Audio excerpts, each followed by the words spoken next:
Also, thank you, Raiders. Welcome, welcome, Raiders. We're still in pre-stream.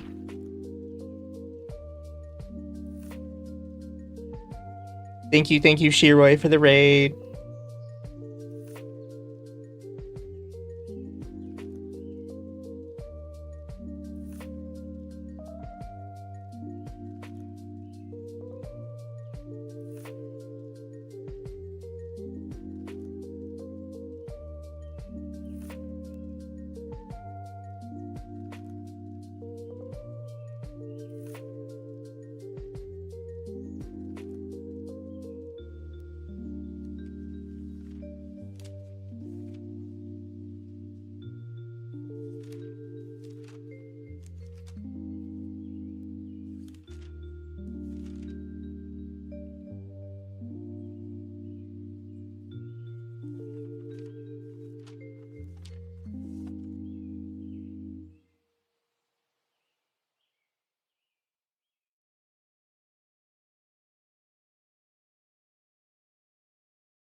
Very much appreciated.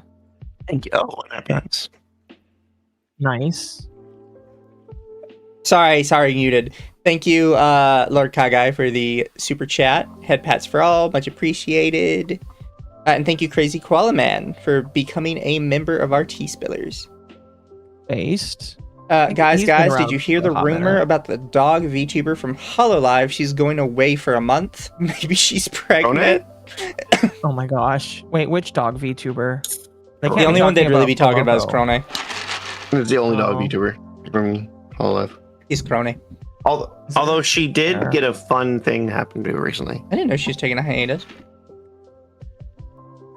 Also, thank you, Magma, for 14 months member. It says good evening. Oh, it's the twins. One of the twins. Oh, Was going away. Cuomo. Oh yeah, they are dogs. Well, I Yeah, knew for sure. that. I just didn't know whether, like, they said a dog, so I assumed that, like, that It's was. Fua. They said chat saying it's Fua specifically. I forgot that they are essentially inseparable.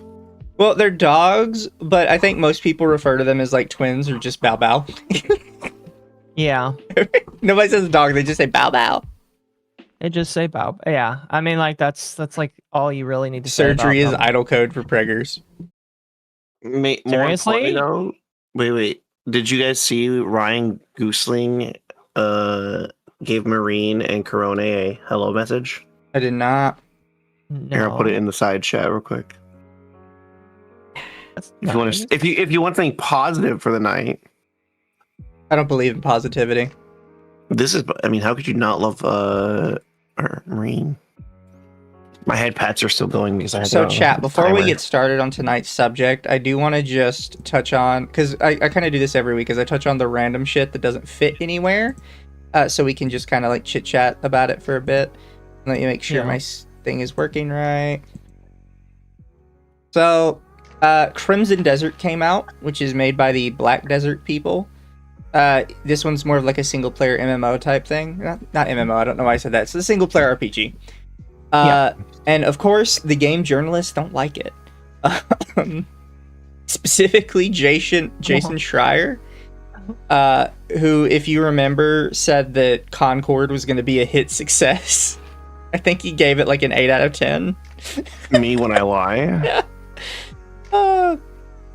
If I remember right, Jason Schreier is also the one who claimed he knew about the breast milk scandal in Blizzard and didn't say anything about it for years and never really Yeah. gave a good explanation for why he did that. But he said, I've only played a few hours of the much hyped Crimson Desert, so weigh my opinion accordingly. But those few hours were so boring and soulless, I absolutely did not want to play more. Feels like a game designed for people who just want to consume content. The number one guy who walks around saying, just consume the content, bro. Just buy more live service slop, bro, is accusing people of being a consumer. That's hilarious. It's so dumb. Find that pretty funny. Just consume. Wait, that's right, because he is the one that said just consume content, wasn't he? Yeah. That is amazing. Why do people listen to that goofy bastard? We don't really listen to him. We more so make fun of him. As you should. Give me a Thank you second, for the tweeting $5 super chat. Just got back from seeing Project Hail Mary. Was great. Had a lot of fun. We'll read the book now. I haven't heard of Project Hail Mary. Neither have I. That's a new thing for me. Oh yeah, he said in 2013, if you like the massively breasted sorceress from Dragon's Crown, you're a lolicon. That was crazy. I don't Wait, what? know why he said that or who told him that had anything to do with lolicon. I That feel was like I need so... to see this character now. Because if they're massively breasted, there's no way they can be a lolly. Here, I can pull her up because she is fully clothed. But I'm gonna Is she pull it up on really? my sidebar just to make sure. You know, I don't accidentally pull up some not safe for work material. Okay. So this, yeah, it didn't pull it. This is the sorceress. This is actually How? Well, that's a woman. How? It's That a is whole ass woman. That is a whole ass woman there. Oh, sorry, I found this is the exact image he used in his article about it. whole ass woman. He had this picture in his article, and it says the attraction to the sorceress in Dragon's Crown makes you a lolicon, and I'm tired of pretending it doesn't. And people are like, "What the fuck are you talking about?" Can I say something for a moment? Wow. I would throw myself into a medieval well just for the sheer chance of time traveling back to be that skeleton in this picture. Exactly. Yeah. I'd fight 8 dragons for that. Yeah, he A lot is of dragon. The He- 9th dragon to beat me. He was dragon. Can I find this article, by the way? That's an old art. Oh my god, do you remember what the devs did in response? What did they do? So people were complaining about the sorcerer's design, so they just started drawing the dwarf and a bunch of naked dwarves. Hold on, let me see if I can Here, find give it. me a sec.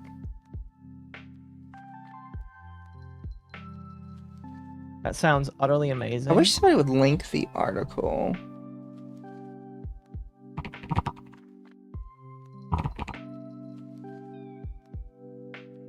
I can pull it up for chat for the other thing though. So the dragging, I gotta go find where they respond because there was such a good, it was such a powerful response. Dragon's Crown, George came in being, so basically somebody named George, was it George? Or whoever said it. Essentially, they responded with this. I'm gonna put it in the side chat for you.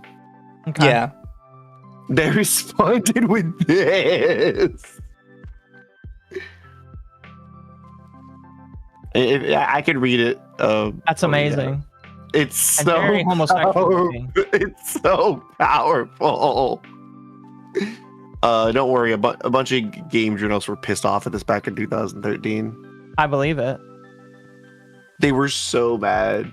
But the thing is, it seems Mr. Jason Schreier of Kotaku is pleased also neither Sorcerer or Amazon. The art direction is what you like is prepared. It's so I go ahead and pull this one up for powerful. chat.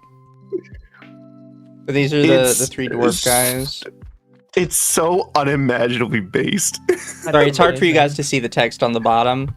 It just says, Yeah. seems Mr. Jason Schreier of Kotaku is pleased also with neither the Sorceress nor Amazon. The art of the direction which he likes was prepared. That is Basically just calling amazing. him gay in like a very complex way. You're gay, Jason. You're gay. The article writer was very butthurt about it, but it was still funny. It was so good.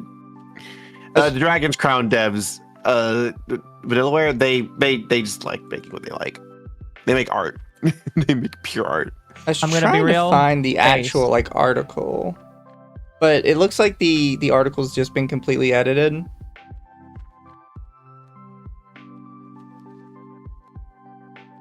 Da-da-da-da-da.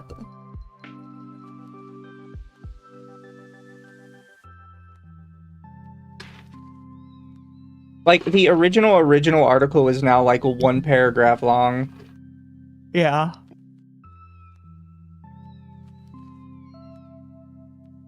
Do you think he wanted to avoid like a lawsuit?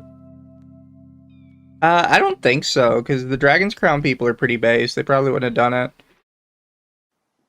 That's They would have just fair. made fun of him because they know nobody cares. Nowadays, look at journalism. About to be bought out by CNN's about to be bought out by Trump supporters. Yeah. From what I've heard, which is Jason actually hilarious. did reply to the picture about the dwarves. Did he? What did he say? Said some have pointed out that that the dwarf character, a shirtless warrior with disproportionate muscles, is just as sexualized and over exaggerated as the sorceress. That's true. He's also straight out of a male power fantasy, tailored for men, just like the sorceress's skimpy clothing and ridiculously jiggly breast. The design comes across as juvenile, like a hackneyed comic book or God of War game. But the dwarf isn't making people uncomfortable because men don't get sexually harassed at PAX East, because male designers don't get mistaken for a receptionist, because male reporters are never asked if they really play video games, because the sorceress is symbolic of a much bigger problem. So there's a much easier solution. Simply play video games. Yeah. Sounds like a skill issue, honestly. He just sounds pissed off that they called him gay. I'm gonna be real with you. Absolutely. He is, there is no link I can find to his original article with the full thing in it.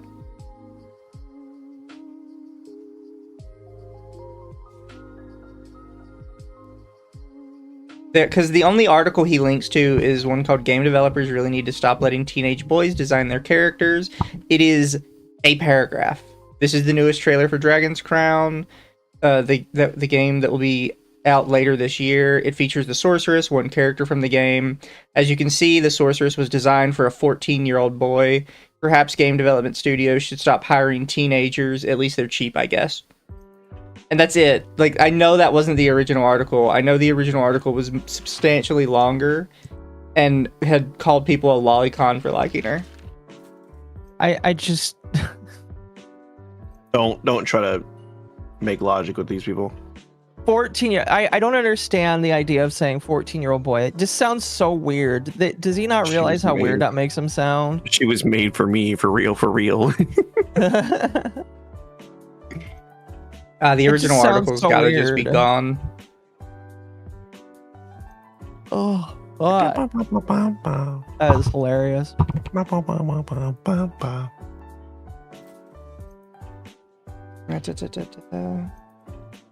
Ladies never go anywhere with this man. Yeah. Bro is the literal definition of a male feminist. Or, you know, Joe, I mentioned it earlier, but Jason Schreier is the one that allegedly had the, all the news, about what happened at Blizzard and just chose not to tell anybody. Uh-huh. Crazy. What was his excuse for why he chose not to say anything? He didn't really give one. Hmm. I found not the article, but an Imgur post of Jason Schreier trying to explain himself on the Dragon's Crown thing. Okay. Here, can I make it big so all of chat can see it? Boop.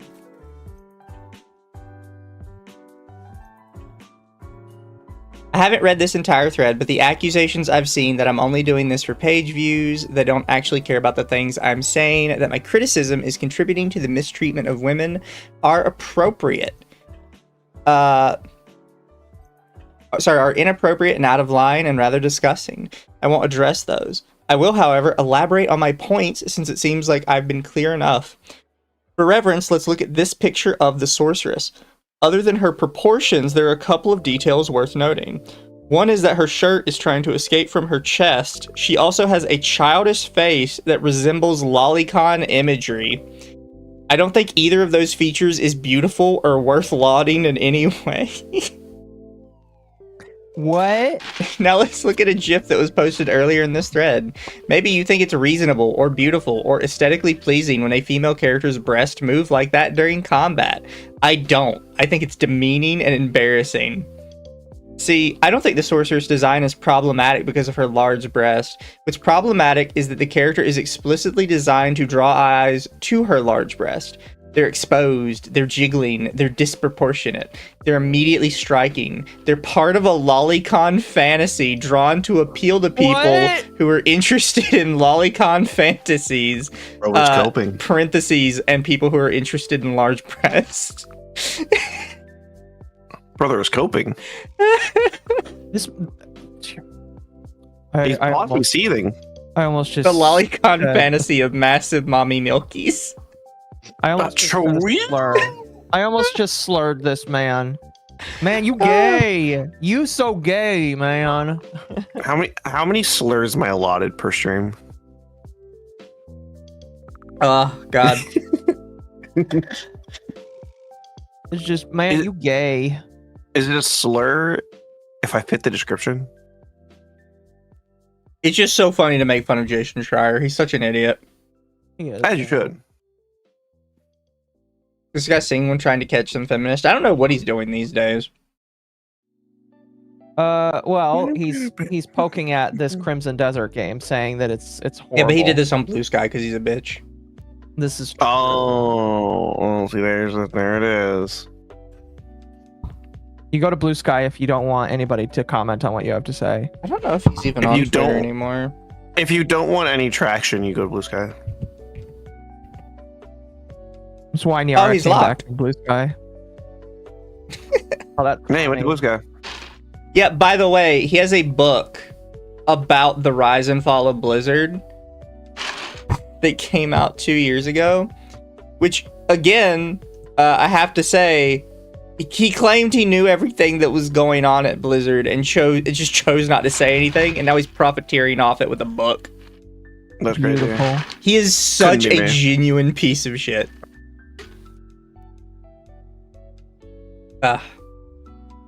Also really quick, couldn't be me. sorry, gotta touch on the supers. Thank you, Internet Zen, for your supers. Jason Schreier, famous hater of Sorceress from Dragon's Crown. Her bust is bigger in the game's official manga, by the way. I second That's Royan. Would time travel to be with the hot witch as a skeleton. And he sent another one. It might be a Shota fantasy. The amount of Shota x Sorceress fan art there is significant, but Jason Schreier is hilariously off base here. Thank you, Artemis, for the super. She's a barely legal 25-year-old witch, you sick fuck. Oh my god, I forgot about people like that.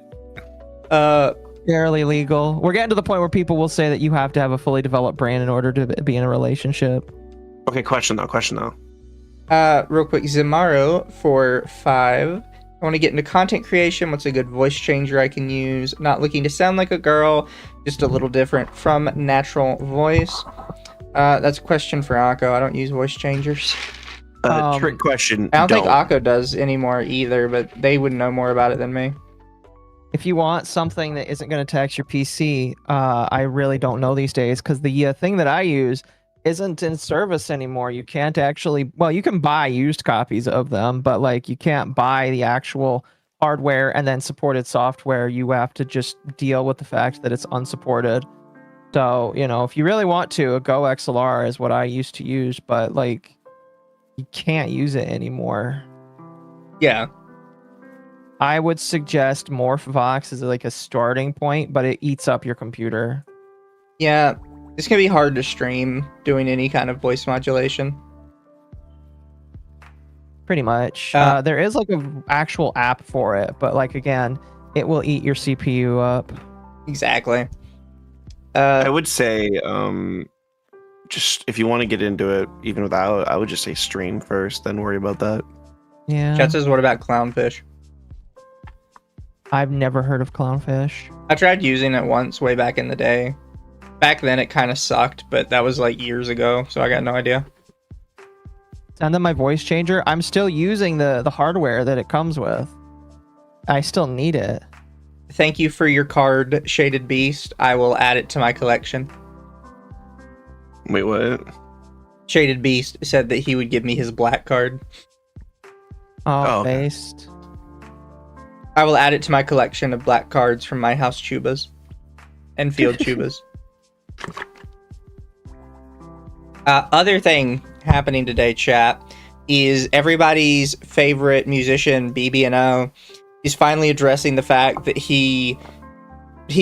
so for people who don't know what happened, he got in touch with a porn artist, specifically, I believe, a porn artist that does blacked porn. Yes. Well, partially. He does other stuff too. He does other stuff, but he mostly does like blacked porn. His name is even a reference to it. And BBNO haggled him down to a half-price commission, with the other half being paid in exposure. Which artists never accept exposure for any reason. No. And this guy said the same thing that a lot of artists that end up accepting exposure said. Oh, BBNO is such a big guy. I thought maybe the exposure would genuinely help me. Don't accept exposure. Exposure is worthless. Trust me. Brother, he makes more than enough money with how much big, quote unquote, how big his stuff is that he has no excuse to be doing that. Yeah. No. And BBNO just refused to actually do the exposure part. And his excuse was, well, I didn't know he did porn animations. I can't expose my child audience to porn. Which, currently, that has not been a very effective defense for him. Considering, A, the lyrics in a lot of his music are very explicit. B, he regularly performs and streams with porn stars and OnlyFans girls. Yeah. So the idea that you won't retweet a safe for work animation because the guy that made it is a porn artist is not helping you. It's not helping your case. But he No. finally today said that I have paid the guy. And he's like, I just want to be good and do the right thing. And this guy's harassing me because he's a bitch. But anyways, I'm the bigger person. And I paid him the other half that I should have paid him literally a month ago when this happened.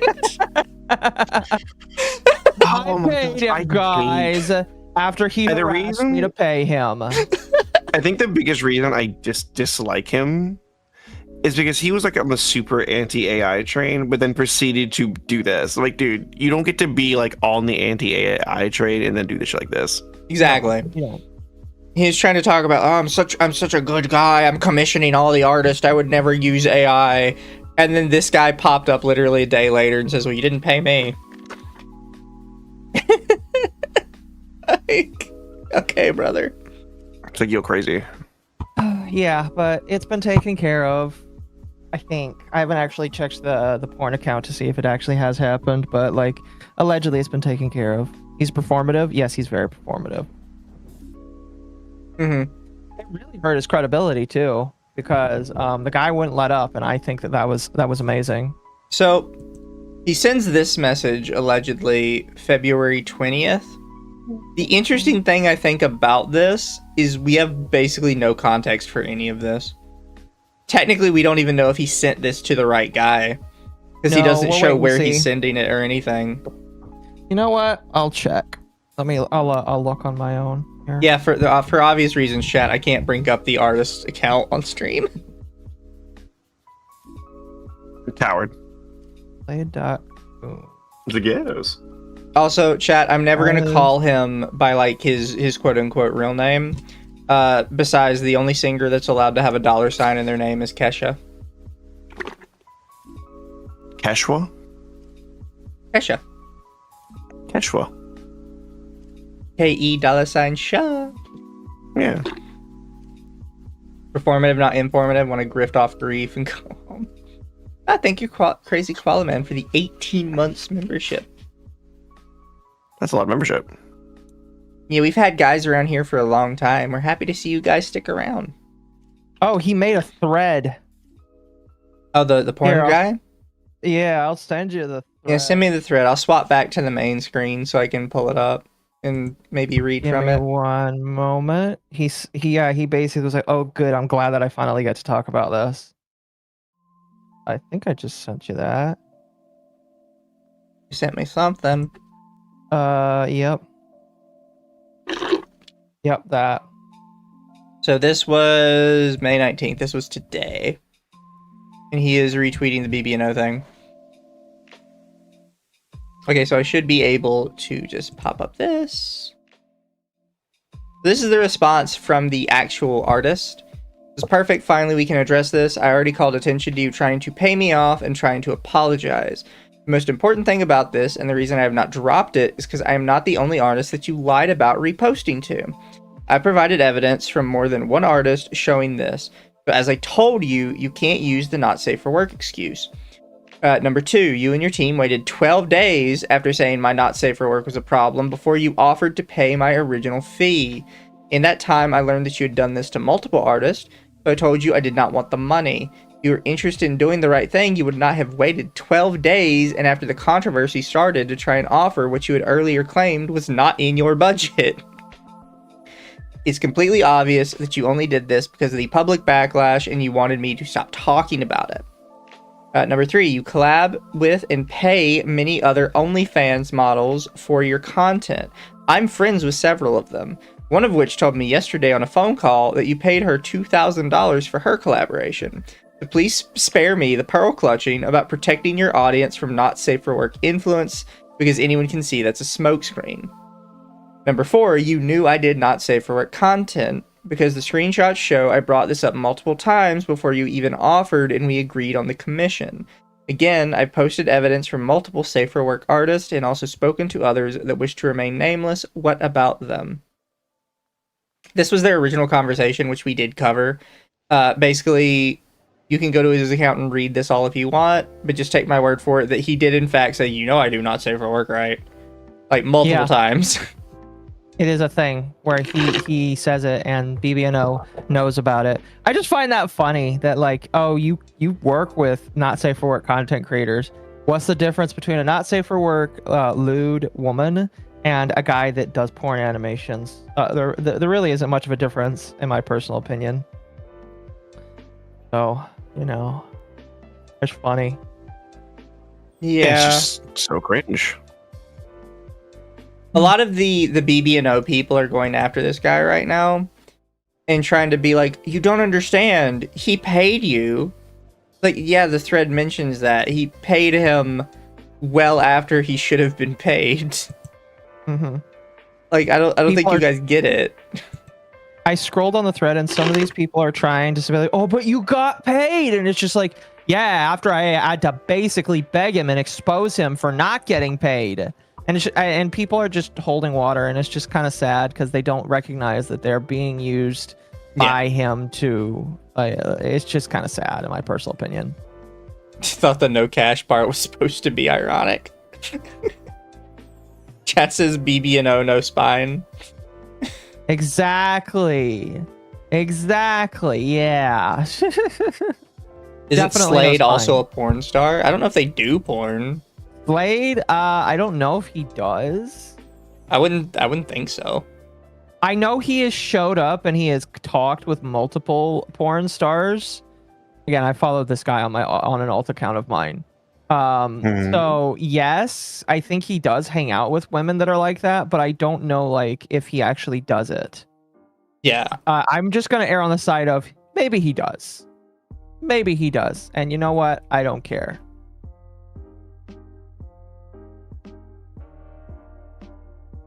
Somebody calls him out and says, for somebody who has a song literally called Submissive and Breedable, who has countless sexual themes and lyrics and songs, and consistently wears kink attire in their music videos, you cannot use thanking of your teen fans as an excuse.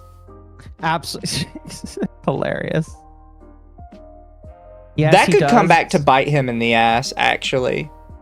Like, not just from like a moral perspective, but he's basically publicly saying, yes, I do mostly like pornographic artwork, but also my fans are all children. That doesn't work. Actual crazy. BBNO? BBNO? Yeah. Yes. Yeah. Fair. Excuse me, the song is named what? It's called Submissive and Breedable. I didn't know that he had a song called that. Slade does OnlyFans with other women. Interesting. He does. You know what? That sounds about right. He does. I would assume that, yeah, he does OnlyFans with other women. But I'm gonna be honest. I only like his animations whenever he finishes them. I only watch his finished work. I don't watch any of his in progress stuff. I don't care about the process. I care about the finished product. I like the process afterwards. Yeah, I mean, like one of his animations that I watch is a Rebecca one, which is like proof that he doesn't just do Black's content. The Rebecca one was pretty good because he did it with her versus fucking the big guy. I don't know. Big man. Fuck no, chat. I don't look at people's OnlyFans, man. Not interested. I have standards, thank you. Yeah, if I can't find it for free, I'm not interested. Unless I'm paying for art of Occo. I don't buy that kind of shit. So, but no, yeah, the fact that it's basically over. It's funny. Fair. It's so Jover. Maybe.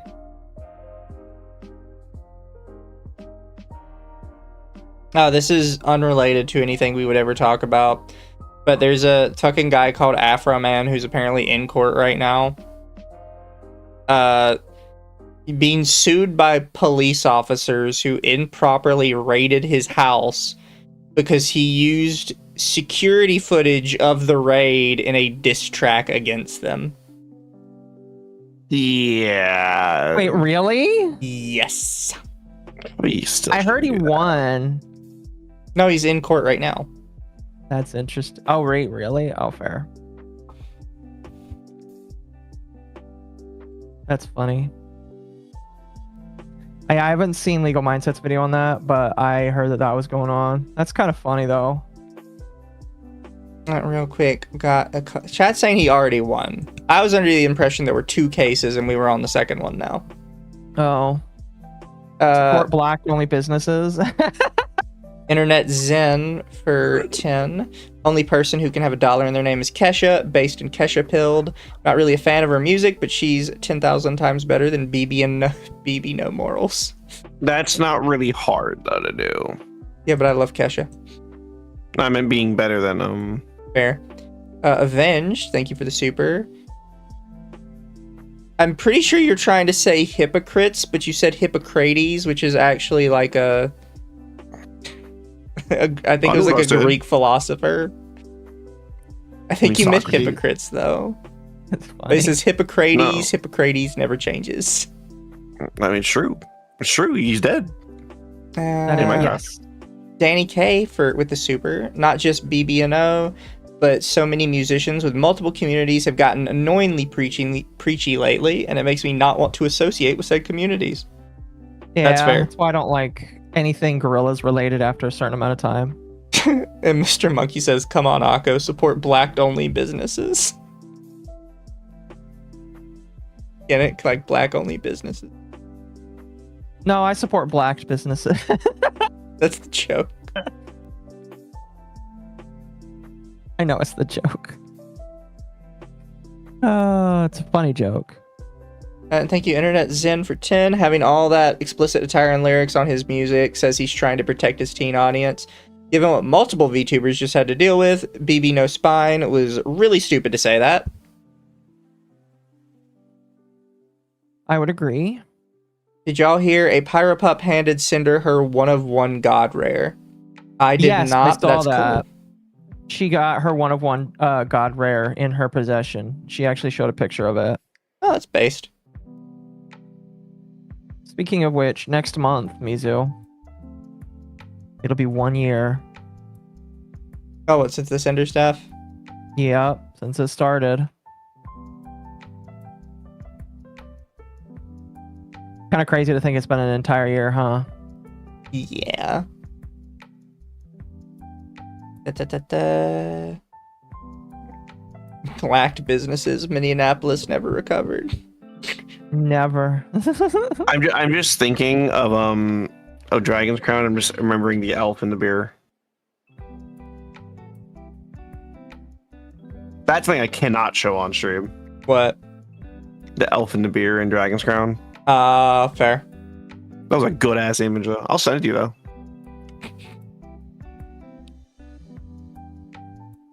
I'm sorry.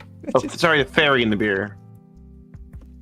Thank you, Monkey, for the super. Also, Afroman is an old rapper famous for his song Until I Got High.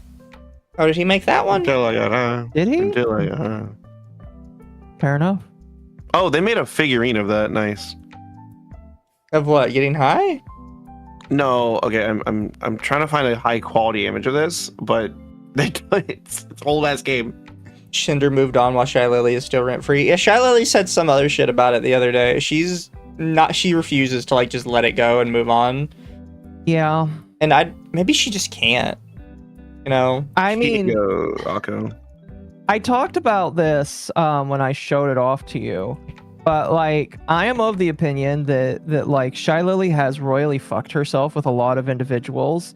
Like a lot of people, based off of how she acts, I don't think trust her anymore. And I think a lot of people just look at her with a lot of disdain and hatred because she kind of fucked a lot of people over with what she decided to participate in.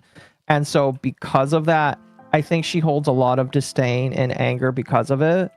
And will probably just cope, sneed, and dilate for the rest of time in memoriam. That's my personal belief. True. Well, she's back down to her regular follower count. Is that really what her channel performance is like? That's gotta be rough. What? What is her channel performance? You guys should be able to see it. Oh, sorry, I was alt tabs. I got a message. Oh. I feel like I was insulted just now. It's just like she's been stagnant for years. It looks like it goes up and then immediately goes back down. Well, that giant spike, you know where that giant spike came from? Yeah, that's a Cinder That's stuff. the Cinder drama. And it's basically flatlined right back where it was. That's interesting. Yeah.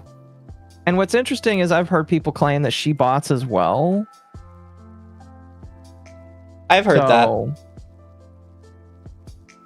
I feel deeply insulted Her right now. second most streamed category is World of Warcraft. Yes. Funny. I believe her and a bunch of other like XV Shoujo people did a big live stream, and like Tanya was playing World of Warcraft for the first time. Fair. Thank you, Noir, for the super. I can't be the only one who thinks Royan sounds like Null from the Kiwi Farms with a good microphone. I feel deeply insulted by that. I don't know what that is. That is very mean of you, chat. And Sly Maverick, thank you for the super. Suffa Lily, Suffa Bish.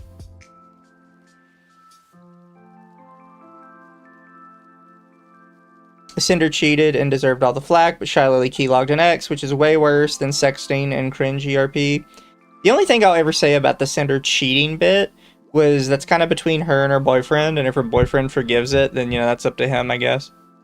Well, I said this when I made the video. I don't know if you've watched my video on it, but like I said that the cheating actually helped her case more than it hurt, because it showed that her and Red are not as perfect of partners as people were trying to claim.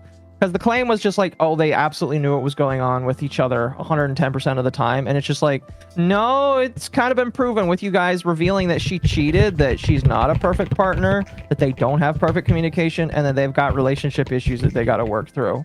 So It actually did more, in my personal opinion, to help show that she kind of needs to get some stuff taken care of as a partner. So that was my personal opinion. I felt like it helped more than it hurt. Fair. The real question is, which VTuber cheating situation is the worst so far? There's one that I know about that I don't have 100% proof on, but if it's true, it's absolutely insane. Also, it's fruit. It's fruit. It's the interest fruit. The answer is always fruit. Always has been. Hey, Ryan. Yeah. Oh, the Terraria minigame. I see it. It's true, though. I mean, that is true.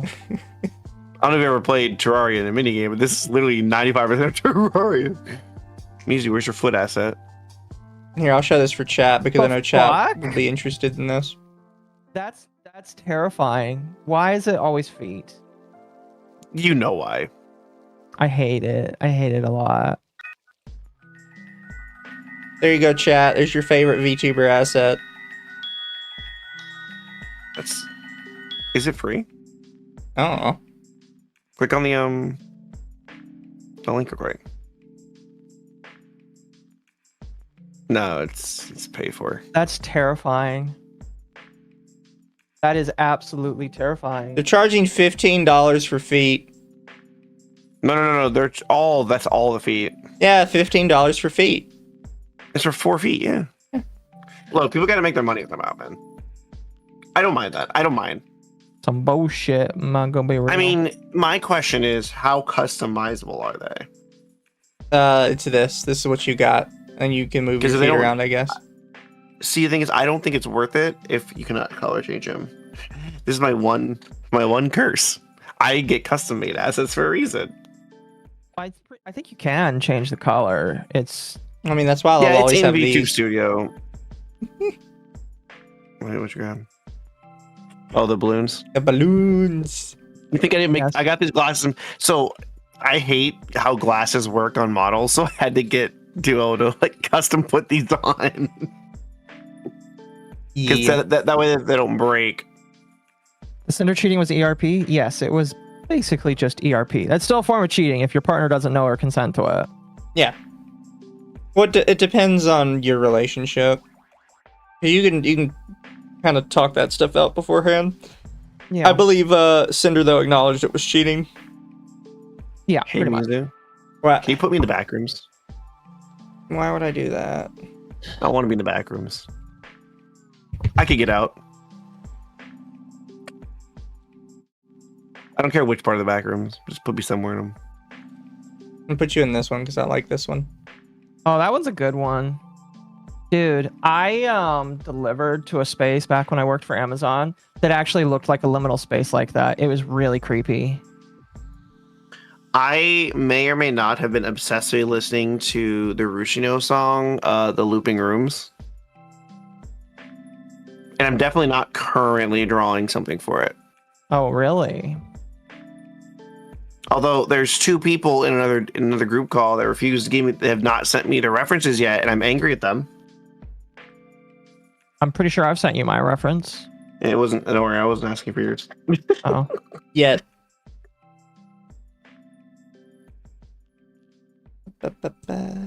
You guys continue. My talking. glasses cost less than prescribed. Me making Mizu put myself in the back rooms. That's amazing. I want to play a backrooms game with people. I can read the super chat. There's way too many of them. I have a good one that you and I both own. Which one is that? That's been getting. Yeah, I post in that group chat, but no one pays attention to what I actually say, so I just don't say anything. Which but it group was chat? it's for the our femboys. Oh, your Hell group Ever chat. Squad. Fair enough. Where is it? I pay attention. I just I'm don't not reply. No, I'm not talking about you. The other two. Inside the Backrooms is really good. I think overall it is a solid game, even if it is technically quote unquote in early access. There you go, I don't Ryan. think Are you anything happy? more. Yes. Lamau. Yes. I'm happy. I wonder if I can do this. No, wrong button. I don't play enough with my filters.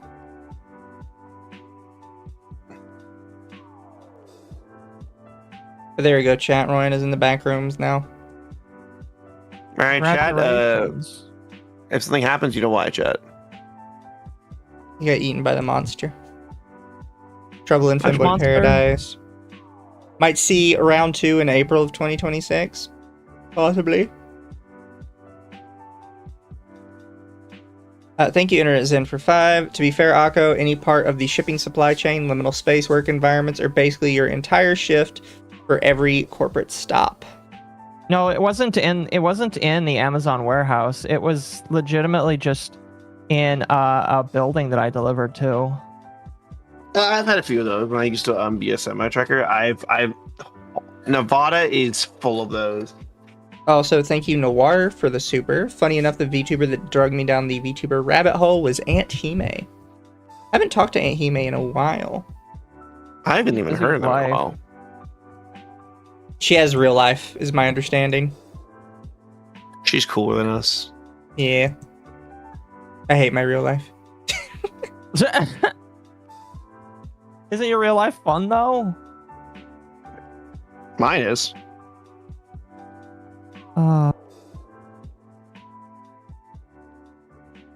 But Kirsche is gone. Yeah, we could jump into Kirsche now since so I let Occo talk about it first because Occo has been more on the Kirsche Mythic stuff than I have. I mean, I've been more on the Mythic stuff just in general because it's been interesting to me. But yeah, so kind of like how I talked about yesterday, we've been having this thing where Mythic has been getting into a lot of controversies lately. And a lot of people I feel like are only focusing on the things that have happened within the last 6 months.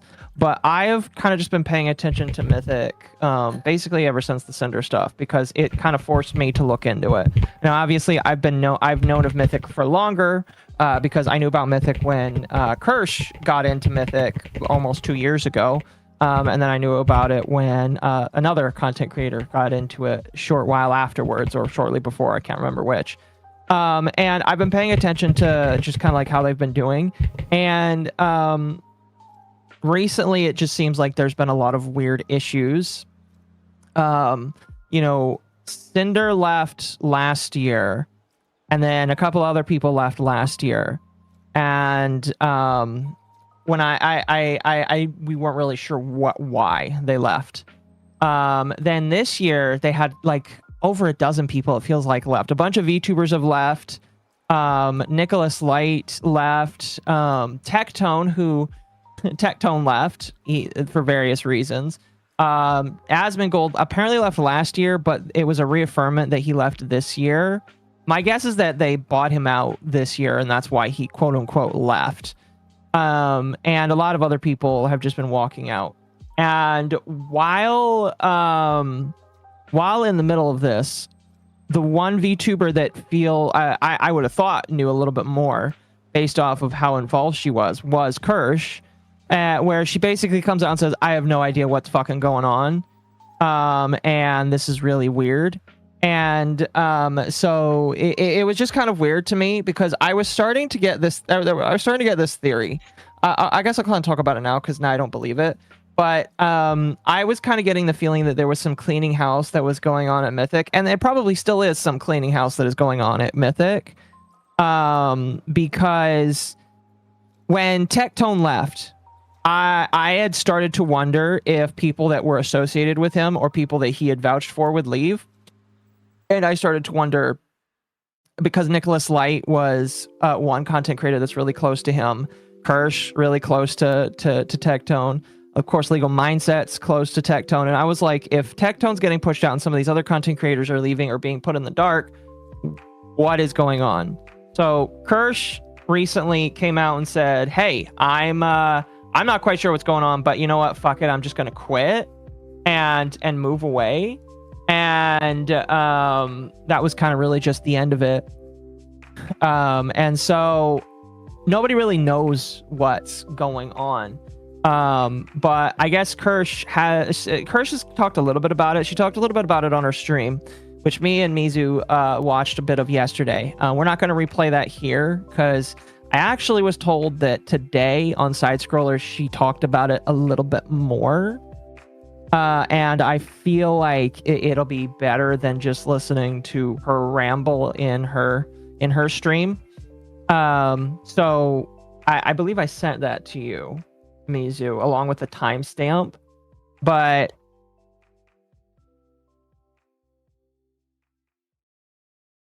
oh, sure, we'll tangent a moment. Yeah.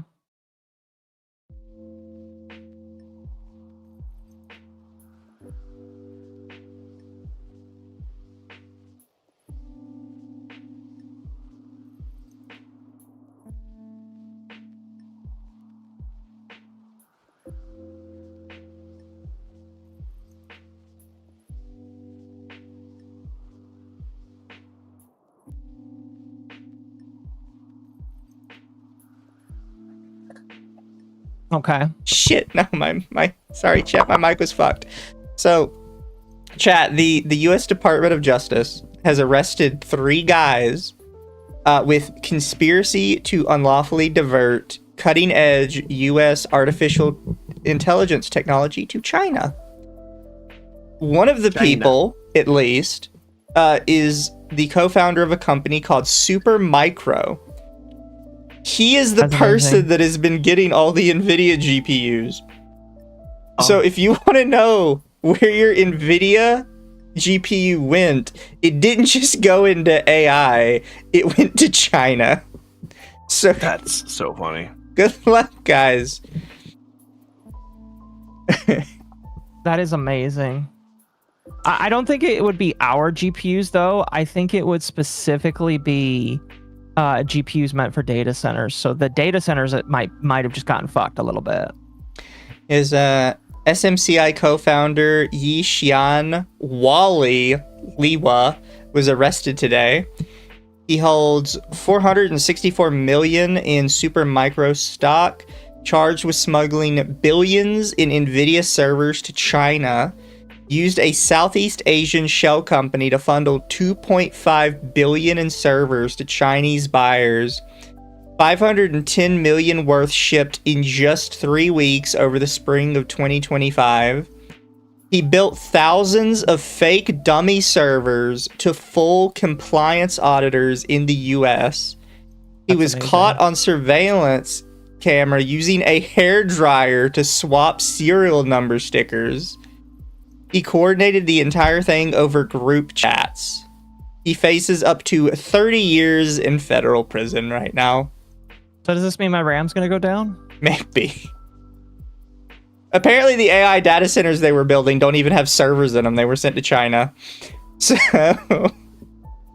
fuck, man, I don't know what even to do about that. Wait, is my mouth not moving, chat? I apologize. Apparently, part of the problem and why this is such a big deal for the Department of Justice is it looks like the United States, like the government itself, put money into the servers. So the fact that he used the United States money and proceeded to immediately ship them to China is really pissing off the government. Here, I mean, yeah. for those of you who don't like the AI data centers, here you go, chat. This is your best chance to get rid of them. Is they were smuggling equipment from the United States government. This was released 5 hours ago, bro. Pretty funny. Thank you, Internet Zen. Donald Trump voice. China is stealing our GPUs. They're stealing our IPs. These are the worst deals.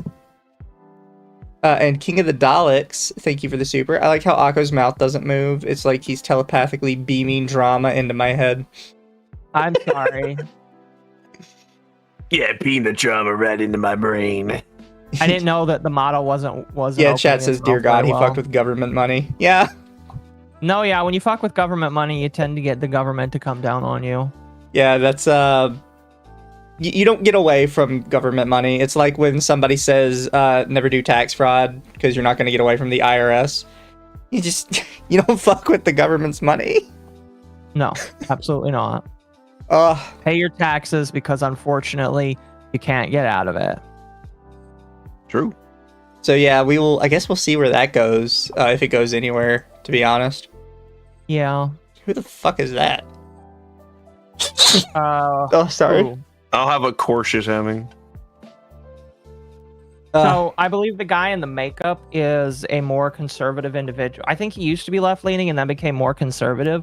But chat can correct me on that because I've just seen him on Twitter. I just like how you immediately knew who I was talking about without me having to actually say anything. Oh, the guy in the. No, I mean, like, in it's the not face like paint, you're right? talking about Craig or Blabs, right? There's no way you're not talking about them. Wait. So the guy, which one are we talking about? The guy in the face paint, right? Yeah. Yeah, I assume that's what means. I've seen him a few times. It's just very striking. No, yeah, he unironically looked like somebody that was hyper left leaning, but he ended up. No, he's just kind of based. I did not see the bill that was proposed to make you use your ID for any kind of AI work. I would say I highly disagree with that for the same reason I disagree with any sort of online ID. If you give them an inch anywhere, they'll take a mile. Yeah. Jace the Goth is ultra based. He's always been conservative. Okay. I had no idea. I'm gonna be completely honest with you. So I have it at the right spot, so we just start here. Yeah, just if you have it at the timestamp I gave you, then it's good. Sure. I don't remember it.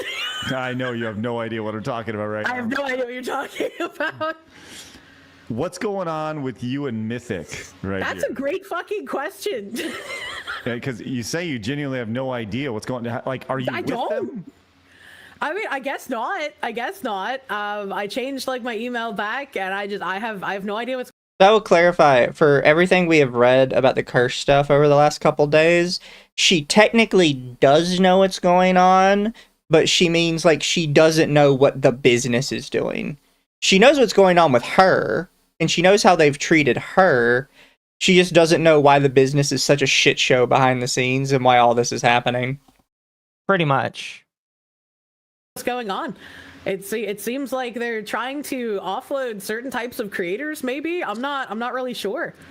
I thought I had no issues with like anything, but after Grimmy came out with her allegations, I mean, I said like it's a good idea, regardless of whether you think whatever she's saying is true or not. It's a good idea to ask for your paperwork, right? Ask for your contracts, ask for your stuff. Why is everybody laughing? What's happening? Because Jake just sent me something funny. I was like, what did I do? I feel like I'm talking normally right now. Yes, continue, Kirsche. Go ahead. Yes, I'm sorry. But yeah, I don't know. I don't get it. It's very weird. And I mean, it's compoundly weird because A lot of people are talking about the Jake guy, and they're saying Jake the Goth waged war against poser emos. Jake, women need to be controlled. Monroe. Azahara says he used to do React Slop. Oh gosh. Remember the I Like Turtles kid? This is him. Feel old yet? No Oh, way. That's not true. Don't listen to That chat. can't. Chat's just making fun. It would be funny though. Although I am old, I do like turtles. Because Asmund Yeah. separated with them back in like 2024.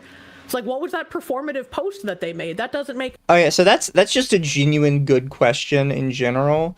Like Asmongold hasn't been there for 2 years, but everybody thought he just recently separated because the company just recently said shit about it. Yeah. It's like, why would you say that 2 years later? Just at this point, it's too late. Just don't say anything. My thing is he didn't correct them on stream. I would have thought that if it had been an issue, he would have corrected them, which is why I think that the separation is more of a he is sold his stake in the company, but that's not even very well articulated by them either. So I don't know. It is a good question. It's just like, why are they saying this now if the separation happened a long time ago, you know? Yeah. Also, 2 clarifications. Chat says start of the year and 2 VTuber companies already started falling. Mythic is not a VTuber company. Mythic is No. a Twitch streamer company. They mostly only had real life streamers, and then they started adding VTubers afterwards. Yeah. They're also not like what we think of when we think of a creator corpo. They mostly just help people connect with sponsors. For the most part, which granted is one of the more important things as a creator because it's how you're going to make a good bit of money. At least as a Twitch streamer, because there is no money in in ad revenue. So it's not that. The other thing is, for some reason, a lot of people were saying, "Oh, you guys don't get it. The Asmongold's been separated for a long time. I don't know why you think this announcement means anything." It's like, it means something because they said it now. Yeah. It's actually much weirder that he's been gone for so long and they just now said something. If he was just now separating and they said something, it'd be like, okay, there could be any number of reasons for that. But the fact he's been gone for 2 years and they just now said something, that's fucking weird. It is very weird. I agree. Yeah.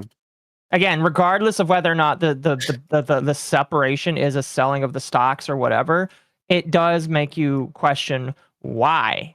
I mean, like, I feel like it would be safe to say why they're choosing to say it now. He's become way too controversial, and he's an individual that people kind of need to separate from. Excuse me. Yeah. And so, well, it's at least for some of these people, at very least. So it makes sense that way, but it just like feels very performative in my personal opinion. Yeah. Yes. Also, chat, I will loop back around to the Crosstuber thing. Remind me after we're done with this. Oh Makes yes, sense. Yes. And Please. after Grimmy's thing, you know, it's a good idea to reach out and be like, hey, can I see my contracts? Can I see the negotiations? That's a good thing. I went to a couple of sponsors who like I had worked with prior to joining Mythic. And I had gone to Mythic and been like, hey, these are people I worked with before. They reached out and wanted to work with me again. I know my sponsors have to go through you guys. So here's their contact info. You know, reach out to them, see what they wanted to do for a sponsor. And I was... So here, I have to kind of bring this up because a lot of people were saying, well, they didn't push Kirsche out. Kirsche left on her own. Well, the thing is, if she wants sponsors... by the contract, she has to go through Mythic. And if Mythic is refusing to get her sponsors, they're technically pushing her out. You know? Pretty much. She has to, I believe it's like specifically in their contracts, because I have seen one of their contracts before. They have, any time you have a sponsorship, it has to go through Mythic. Because it has to feed through them so that they can get their money. Because if you're not going through them, they're not getting a cut of what you're getting from that, and that's part of their deals and negotiations. If you join them, that they have to get a bit of that, even if you bring it to them. And so, yeah, she had to go to them, and it just sounds like they weren't responding. Yeah. was told that they were reached out to, and I reached out to these people after Grimmy's thing, and they were like, yeah, we never had anyone from Mythic reach out to us for you. And I was like, that's That's kind of weird, actually. So when was the last time you actually had any conversation or any sort of dialogue with the agency that's supposed to be representing you? I mean, a few weeks ago, like, they haven't been, like, super ghosting me, but it's like, when I'm trying to figure out what's going on, I'm like, hey, can I, like, what is exactly happening? And they give me some, like, corpo speak, like, oh, well, you know, we're readjusting how things are going internally, but we're still going to be, like, bringing you sponsors and stuff, and, you know, it's just like, what does that mean? Like, how are things changing? And they're like, oh, you know, it's just changing internally, and like the processes with which we do things and how that's handled. You know, it's like, it's internal, you know, it's not anything to do with you. We're still like, you know, if there's stuff that lines up, we're still gonna bring you stuff. And it's like, what the fuck is like, it doesn't make any sense. And I even was like, can we just cut the corpo speak and just tell me what the fuck is going on? Right. And I guess not, so I gave up. Yeah, so Kirsche trying to figure out what's going on, and they're giving her the typical corpo speak runaround, which every company's going to do. I don't think there's really going to be many companies that are going to cut through the BS and just tell you the truth. But these are things like she doesn't need to know from them. She just needs to know, okay, when are you actually getting me a sponsor? Like, the one thing that I joined this for, when are you actually going to do that? And when we're changing some things around internally, I don't care that you're changing things around internally. When are you actually going to do the thing you told me you were going to do for me? That's why I'm here. Yeah. It's really weird. It's just really weird. Yeah. I gave up on asking. I was like, I don't know what is happening. So you said over, like, the last thing that was brought to you was actually you brought to them, right? Yeah, so I had 3 sponsorships last year. I did one with Core Punk, and that was brought by Mythic. I got my, like, extended Starforge sponsorship that was also brought by Mythic. And then I brought Fish Tank to them, and Fish Tank was the last sponsor that I had as well. And like, anytime I would ask, I would just get the like, oh, we haven't received a response, like we can't get anyone to respond to us. Which is also weird, because when I reached out to a couple of sponsors that they had supposedly reached out to, who said that they in fact didn't, it's just like, these were people who both reached out to me at first and then responded to me almost immediately when I reached out to them. So it's like, what? To put it into perspective, chat, the company that is supposed to be finding Kirsche sponsors, all the sponsors that they got for her were ones that she found herself. So they were just getting free money for being, like, supposedly one day possibly going to help her find a sponsor, and they just never did. Mm-hmm. I would like to point out, because I know some people are going to be like, that's definitely a scam. There are other things that they are supposed to offer as a company. I mean, Cha-Cha brought up that they helped her with IP work. And so, you know, that can happen as well. But like, outside of that, there really isn't a whole lot that they do, you know? What's going on there? And on one of my streams last week, I've talked openly about my experience trying to join Mythic multiple times, but I rehashed it after the Grimmy stuff because I had a hard time getting into Mythic in the first place, because the woman manager who I was talking to at first, like, she added me on Discord. We were talking about how, you know, the process would kind of go, and then she just randomly unfriended me, and I couldn't reach back out to her. And so I sent, you know, a couple of emails, and she's like, oh, we're actually not onboarding any more creators at this time. Which was a lie, because they then onboarded multiple creators after that email was sent to me. And so I reached out to them again multiple times. I'm like, hey, like, it's fine if you don't want to work with me, but I don't want to be, like, left, you know, in the ether. Just say that, like, hey, we can't have, like, someone with your content, which wouldn't make sense to me because it was owned by Asmongold, and there are people far more controversial than me under that banner. So it wouldn't have made sense, but it's like, I would have at least had closure. And so I guess maybe they just got too many people in positions of management at Mythic, and they were able to fucking get Asmon to leave his own company. They're able to push out people that they perceive as bad and wrongthink, and it's just really unfortunate, because I was hoping that as it's Asmon's company, it would be something insulated and more immune to cancel culture tactics than other places. It was not. Yeah, Not. unfortunately. Yeah. Sorry was not. if that was confusing. I tried my best to explain. Pause it. Yep. I think it's like the business issue, right? Like, businesses will get bigger and bigger, and they're like, oh, we have to like. I don't know if Mythic has investors or not. I don't. That's Well, I the know who helped problem. found it. The problem is a lot of us don't really know how any part of Mythic works internally because no one really Yeah. talks about it. I was gonna say, if it is all sponsors or close, and people are like, oh, we don't want to work with them because the sponsors, investors. It's I don't like investors. I'm spoiler. Roy hates investors. Well, this also came out with the Grimmy thing. Even in their reply to Grimmy, was the exact cut they take is somewhat variable as well. Like we have basically zero idea how this company functions at all, other than they take a cut of your sponsorship. Right. I think the standard for most places is between 10 and 15%. Yeah, but we learned with Grimmy, like even that's been variable for them. So we genuinely have no idea what they're doing. No. In your inebriated state, and I appreciate that. Yeah. I tried my best, but So is she actually high? I think she might be. Somebody in chat said that she ate half an edible, thinking it would be half a 100 mg dose. That's not how that works. Dear. Mm. Woman.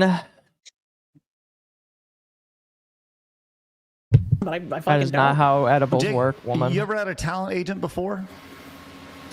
No.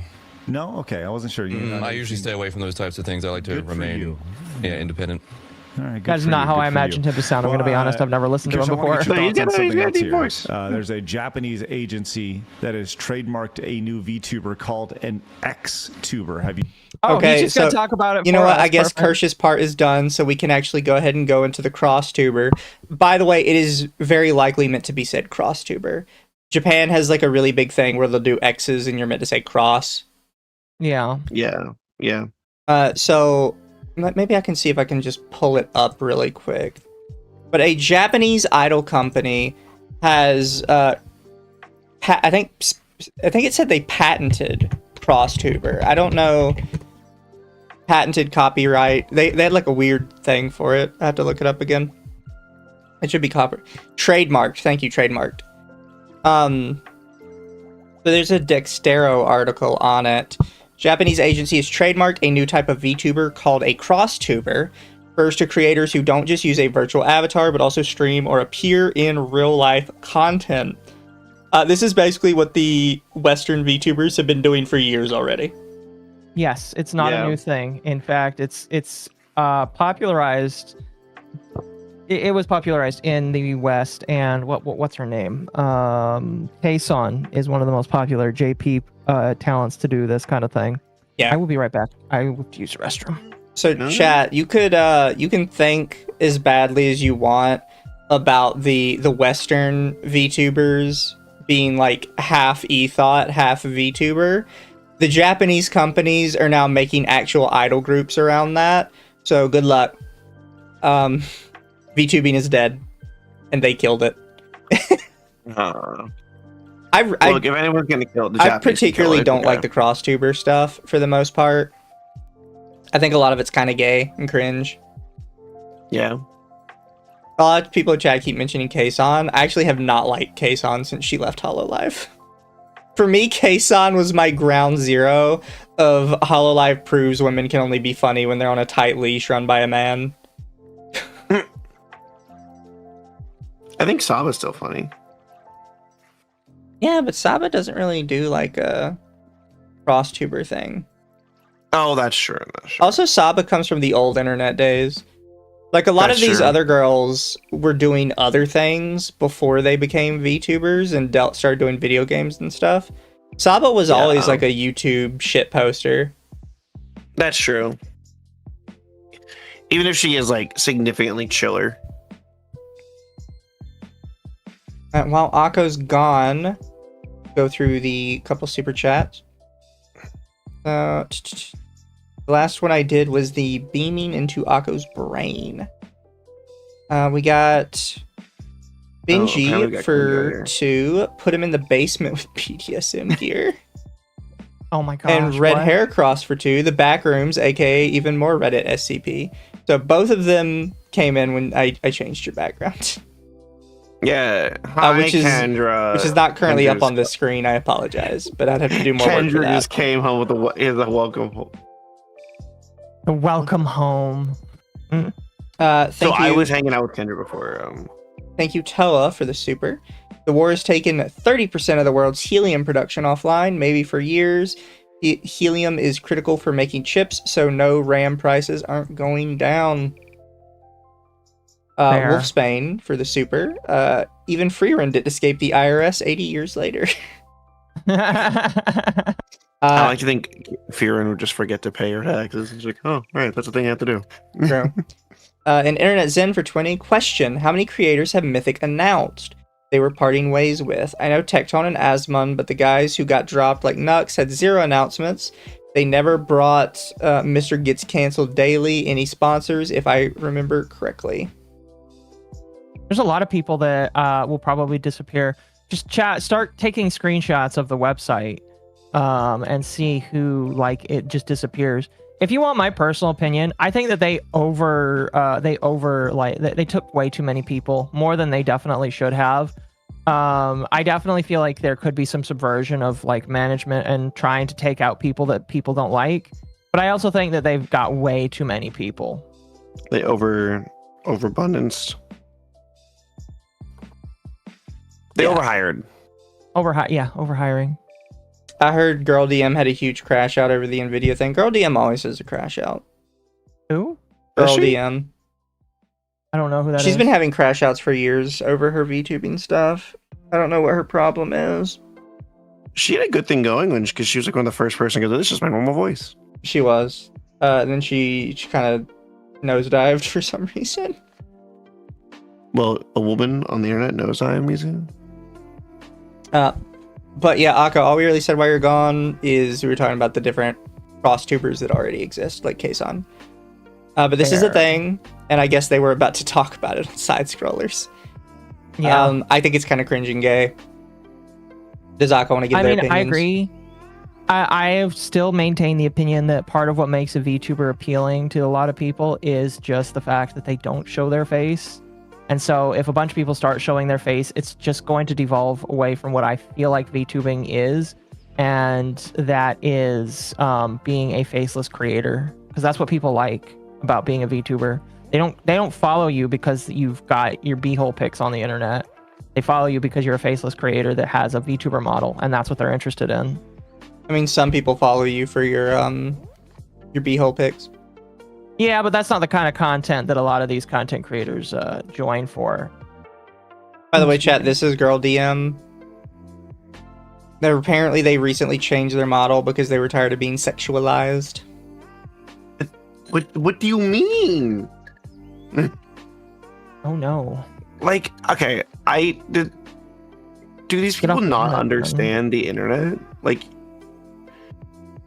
but your model will still get sexualized. Yeah. There are Arc Knight characters who are super unlike hypersexual that will still get sexualized.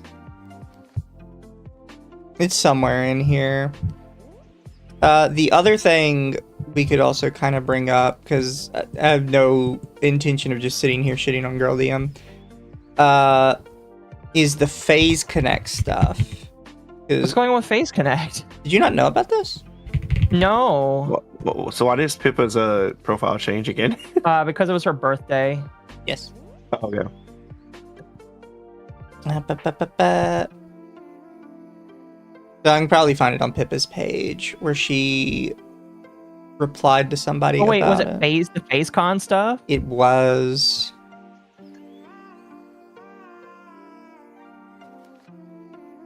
I heard that like she had a mini crash out over that. She sort of did. I have to say, Pippa is slowly becoming more woman as time goes on. He's growing up. Derogatory. So it was a thing posted by banned VTuber memes, which some people have probably seen before. It was a 4chan post. Less than 3 months out, info other than location finally drops. Meet and greets will be raffle based. You could hypothetically spend $1,000 to not get there and not meet a single talent. No Wait, what? confirmed programming, just concerts, karaoke, and panels mentioned with no other info.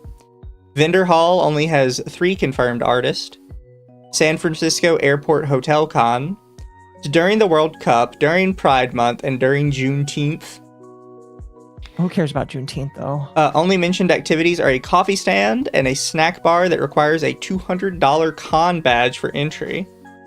Oh my god. Minors are allowed with a guardian. Minors below the age of 13 are also allowed in. One-day tickets are $40. Which isn't bad, I'm going to be honest. $40 for a ticket is actually pretty decent. $40 for a single-use con, like something like just Faze Connect, is horrendous. You can get cheaper tickets for Anime Expo for one day. Oh. And that's the biggest anime con, like, in America. I mean, for the record, though, but that's the line convention, though. Actually, they've, the last couple years, they've really fixed the line issues. That is asking if there's a ball pit. If only. I think someone was making a meme about that. I guess we can go through their little page because they do have a website. So activities, things to do at Faze Con.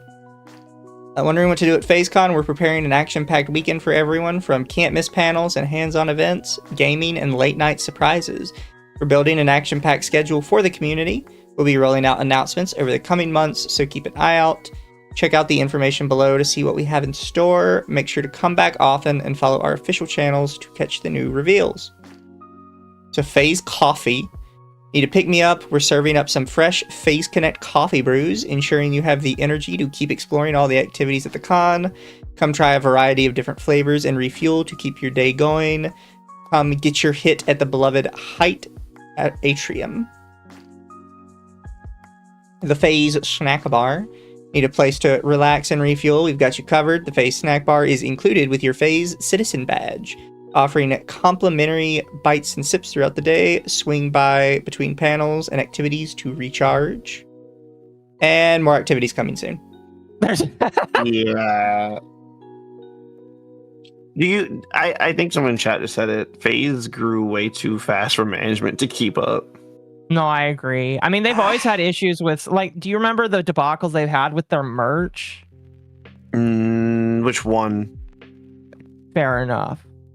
What I'm trying to say is just like, I don't know, man. This feels like DashCon VTuber edition. I'm not I do think because there are a lot of Faze I Con. like. Did they have a Faze convention last year? No, they haven't had a Faze Con. I don't know. That's Why really do they have Tenma bad on in my every personal page? opinion. Why did you guys do like different characters? Because Tenma, I think, is the only one with a suit. I guess. For general rules, make sure to comply with all federal, state, and local laws. No, that's That's just funny. That's just you funny. say that, but we're in the world where you have to say that or people are not going to do it. Look, I'm aware that we live in a world where your underwear has a label on it that says flammable, but still, it's funny that it's the first thing on the list. I mean, I think they know their audience. Badges must be worn invisible at all times. That's pretty standard. Minors and child badges must have a guardian present at all times. Children below the age of 13 will be provided a child badge. Badges are non-transferable. That's common. Actually, I wanna make a note on that one because people were mentioning it in chat.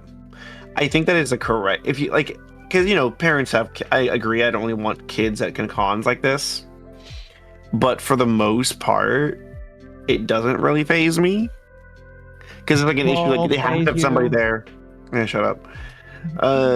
This is because a lot of conventions have like the ability to have kids there, right? But you have to have guardianship. Yeah. But they're usually restricted. A lot of 18 plus areas are restricted out. So there's a local convention near me where they had a whole place where it's like, oh, kids just can't be here past this time because everything that's 18 plus happens here. Follow and obey all posted signs, including restrictions on photography or filming. See, this I get for most cons. I don't know what in Faze Con you would have that you need to restrict this for. Like, Anime Expo has this because some companies come in to do world premieres of, brand new anime that aren't out yet. Yep. And they don't want it, filmed and thrown up on YouTube. I don't know what Faze Con would have that you can't film. Mm-hmm. Outside alcohol and maybe- illegal drugs are not allowed in the event space. Maybe due to it says Somebody tell Pippa that. maybe because like some since the talents will probably be there. Yeah, maybe. I don't know. I think that would like hurt Faze in the long run if they had talents physically there. Yeah, they should not, or at least not. They should not have that. No, yeah. Again, we just literally talked about how having VTubers show their faces can damage the brand as a VTuber. So. No, I was gonna say they might just like if they want to go on the floor and just interact with the thing. They can't really talk or anything because they're gonna get exposed. Like Pippa's voice is so distinct, right? Mm-hmm. Same with 10, but 10 can't say anything on the floor. Everything in here is pretty standard. Cosplay weapons must be peace-bound and inspected. Cosplay must comply with public decency laws. Full or partial nudity is not allowed. Look, I've seen some wild shit at Anime Expo. Yeah. I have a picture of a woman that wore like a crop top open jacket with nothing on under it. Mm-hmm. Basic stuff. Prohibited actions and items. Oh, no rollerblades. I mean, Full nudity. I Again, feel like that. Mizu underwear. I'm just saying. Anything with functioning wheels except for accessibility purposes. That's very broad. That's for safe. Don't put Heelys on, Mizu. No, that would be under rollerblades. Yeah, but technically they don't. Realistic depictions of American law enforcement. This one's just for Pippa. That's for Pippa. That was just for Pippa. Yeah. That is fantastic. Dangerous or sharp protrusions. Any props capable of shooting projectiles, firing mechanisms must be disabled. Live steel, any metal prop that can hold an edge even if dull. Explosives and hazardous chemicals. Yeah, no, a lot of those are standard though. Nunchaku flails with hard heads or chains longer than 3 feet. I like how with all this other stuff they specify a flail with a hard head or a chain longer than 3 feet. I think this is still Pippa. Because a lot of Pippa's fans are like foreshanners. And I think when like the whole Mothman thing happened, I think someone showed up in armor, I think. Possible. Or was saying they're going to do it. Handcuffs, well, it's just the idea. Obvious. Just cosplay reasons. Lasers is because there's so many people, if you accidentally get it in somebody's eye, you can blind them. Yeah. Yes. I mean, lasers is just kind of for everybody, though. So I think a lot of these are on general standard stuff. With the flail head is the flail head is interesting. No stalking, no bullying, no physical threats. Non-consensual photography, disruption of talks, unwelcome physical contact, unwanted sexually explicit contact, hate symbols. That's for Pippa. Fair.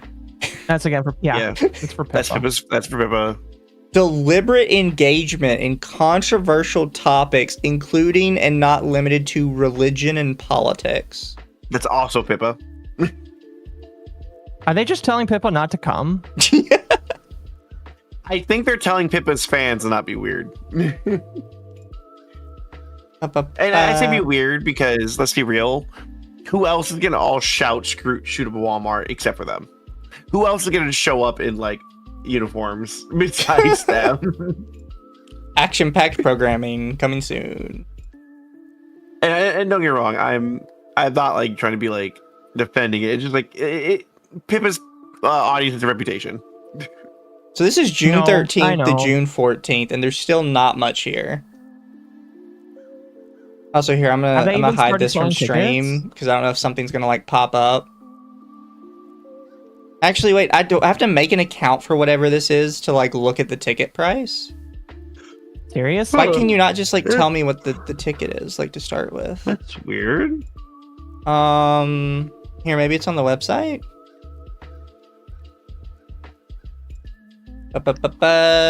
One of the 4 badge types, refund policy. Here we go, badge tiers. Single day is $45 or $40 if you buy it before May 1st. Okay, fair. Full fair. weekend is $75 to $70 if you May 1st. Yep. If The you buy it Faze beforehand. community badge, $105 to $100. So what do you actually get? So for the first badge, you get a day badge, lanyard, and the swag bag. For the weekend badge, you get the lanyard, swag The bag, pin, the passport. commemorative pin, passport. The passport's kind of cool because you can go all the different sites and you can get it stamped. Community badge, you get priority meet and greet raffle and early entry to events. Probably. The meet and greet raffle's so weird to me because people don't mind waiting. I understand you want like This is the one towns not that be threw me sponsored. off. So the Faze Citizen badge, $210 to $200, access to the snack bar. Yeah, Yeah. that one is weird. Wait, you It's can't like- access the smack bar unless you spend $200? So what's weird is the snack bar is literally free money, right? Yeah. Because people will buy snacks and food. Well, it said complimentary snacks in the activities, so I think you're just getting free snacks. I mean, if they're just giving the There's free got to be like a snacks, limit that's one though, thing. right? You can't just be like free snacks for whoever the fuck shows up. I mean, if you're spending $200, I mean, I guess. You get a special role in the Discord server. that's a hold up. The Discord kittens. Watch out. What about the Discord kittens? The Pippa kittens. Ball pit's gonna be twice that. It's true. So Chat, yeah, would you pay citizen for the badge, you ball get everything previous and access to the snack bar and a special role in the Discord. pit? So my question is, Amazing. how do you think the towns are going to react to this? I don't know, because here's the thing: they still have time, technically, to get their shit together, right? Because they might be in the middle of getting it together, right? They just haven't posted it or anything. Because obviously it's better than DashCon saying they have it. So these are our Hey, currently participating we now have artists 5. in the We artist now hall. officially have 5. We have 5 official artists. I don't know any of those artists. And this is more coming soon. They're probably. I mean, I can't keep tab on every artist and every. I scour my conventions looking for artists that I know. It's very rare. But Because all they- my artists live you know, in Brazil. They do have people complaining on Twitter about it. Also, really quick, thank you, Internet Zen Master, for the supers. First one says, tired of being sexualized. She has cat ears. Cat is fine too. Intensifies. Poor dear. And Dear Lord in Heaven, this is sounding like the VTuber equivalent of DashCon. This is depressing. And then, thank you, Grulgar. Mizu, there are instructions on Hershey's bars and toothpicks. Rule number 1 should be in bold.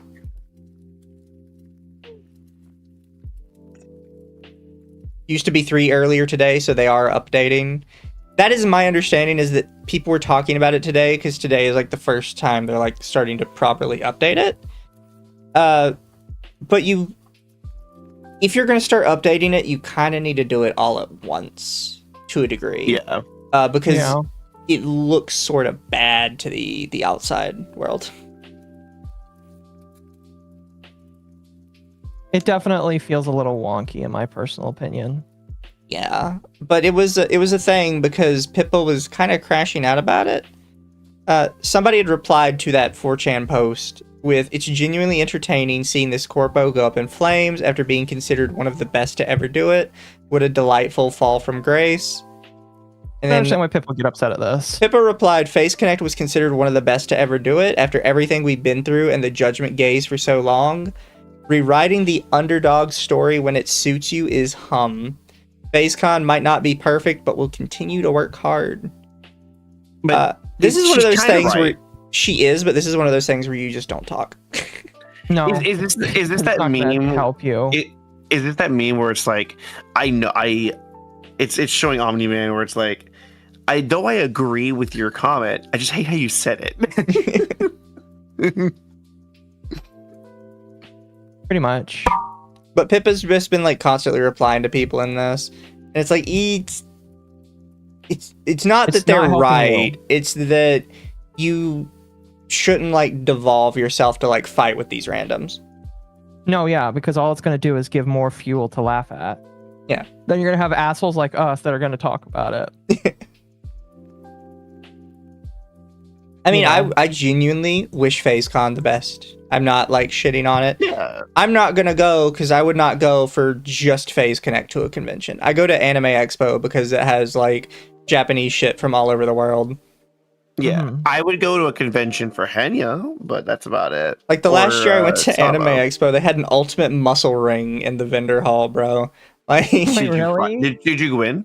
yeah, no, you couldn't go in it. They were doing like little live shows in it because But it did you was win? the year when apparently they were doing like a Netflix reboot of Ultimate Muscle. Really? I didn't even know they did that. I checked out when it came to That's fair. chat. Go read Ultimate Muscle. It's really good. But no, that's why I go to Anime Expo because it's got stuff from like all over the place there. I'm not So gonna you're saying like even if HoloLive had a thing, I wouldn't just go for HoloLive either. yeah. No. You shouldn't go for one thing. Yeah. Like HoloLive had a booth at Anime Expo, and so did V Shoujo, and so did Niji Shanji. So just get a Face Connect booth at AX, bro, or another similar convention. Having Yeah, an people do entire that. having an entire like convention to yourselves is kind of weird. Maybe do like a more general VTubing thing, I guess, but even that would be kind of weird. I know HoloLive has theirs, but they're big enough to have one. Yeah. Even still, I wouldn't just go for HoloLive. I'm gonna be real. I think there's enough. Well, HoloLive is weird because there's a lot of merch for all different HoloLive stuff, right? That you want to get. There's a lot of different events. Like Grand Blue has its a big Grand Blue Fest that I would love to go to. You know. Also, chat, in relation to us talking about Crimson Desert earlier, you would all be happy to know that Darkside Phil has been playing Crimson Desert and apparently spent 20 minutes losing to the first boss because he never thought to upgrade any of his gear. Which is a Darkside Phil thing to do. I mean, I've played games that I forget to upgrade gear. Then I go back and upgrade. Oh, let's tap the boss. Well, here's the thing. If he could actually play video games, he could still probably win it just fine. Yeah. Even with starter gear. The thing is, he's not good at games. I know. I'm again not defending him. It's just really funny. Do we want to watch this clip with chat just as like a little hint, a meme? Sure. Also, thank you, Gamer yes. Kev, for the super. Los Angeles is great for cons. San Francisco, nah. Yeah, listen. If you have a city that has an active poop tracker, you're cooked, and nobody's gonna want to come to you except for, I guess, Faze Con. They also give out needles to druggies. They do, yes, because keep they forgetting want to do to. They want to have druggies go for clean needles. But here we go, chat. Let's watch some Darkside Phil for the day, because I know everybody loves it.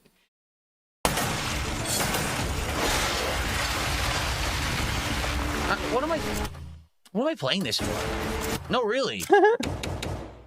What am I playing this for? I don't have to play this. The game is awful. Yeah, I'm sure. That's why I fucking did it. The game sucks. That now that you actually got to the first point in the game where you actually have to fight for real, the game is terrible. That is just atrociously bad. There's nothing How fun many hours about do you that have on game that? engine at all. 20 When you minutes. fight regular enemies, they're all weaklings. Oh. You hold a trigger and you murder No, in hundreds the of game. enemies in a row. Then you get to a 20 boss minutes. and none of your fucking attacks do anything. He's Okay, mad I that the wanted- boss oh. is stronger than ads. True. Well, I wanted to see his play team. It was like it says 20 minutes of the boss, but Looks like maybe 6 hours. looks like- Can I make the That's video quality insane. better? No. Fuck this game.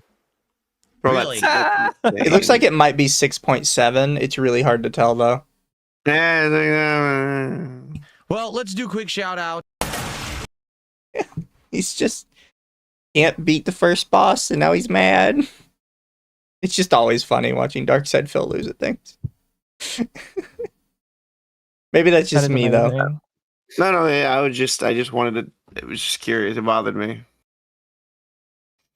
But yeah, it's kind of hard for me to see it. It's fine. It's fine. It- It's fine. actually, it might be 4.7. Which is still, 4 hours of stream. Oh no, I'm sorry, chat. Chat, I I'm gonna started kill this. you. This is my In fault. I Minecraft. said it. In Minecraft. I don't think he means that. I think he means it for real. For real. I'm happy whenever I see this stupid fucking I summon pot creed video. Oh wait, when is this? Burnt Peanut retracted his statement after getting eliminated by an enemy team with pronouns in their gamer tag. Oh, excuse me. Oh, are go people going on. to turn against the Burnt Peanut now because he's anti-pronoun? Please, please. Probably. Fine, out Doesn't here, we'll matter, play though. this and we'll see what people are mad about the Peanut. We haven't really been keeping up with the Peanut chat because I kind of don't give a shit. I just brought him up the first couple weeks because it was interesting to talk about. Dude, that tank that just killed me has their fucking pronouns in their gamer tag, which is cool. That's what I should do. That's cool and all. That's what honestly, I wish I had that in my gamer tag. Oh, that's what I wish. Honestly, dude, I forgot to do that. All Got right, to do that. tank up. You ready? What the fuck? Gotta get on that. Okay. Gotta get on that. It's fucking weird, dude. Night bro 180. People find so this hard. funny. Also, thank you for the head pets. That was Like amazing. there's a semblance of there could be a really good joke there, but he did not deliver that joke right. No, he backed it so fast. That's hilarious. What you do is you go so hard into it and then you just completely 180 it midway through it. Like that's what you have to do. But yes, Yeah. Mizu. No, Mizu, she needs to be stinky. What is this story? Oh, it's Sala retweeted it. That's why I'm seeing it. so yeah.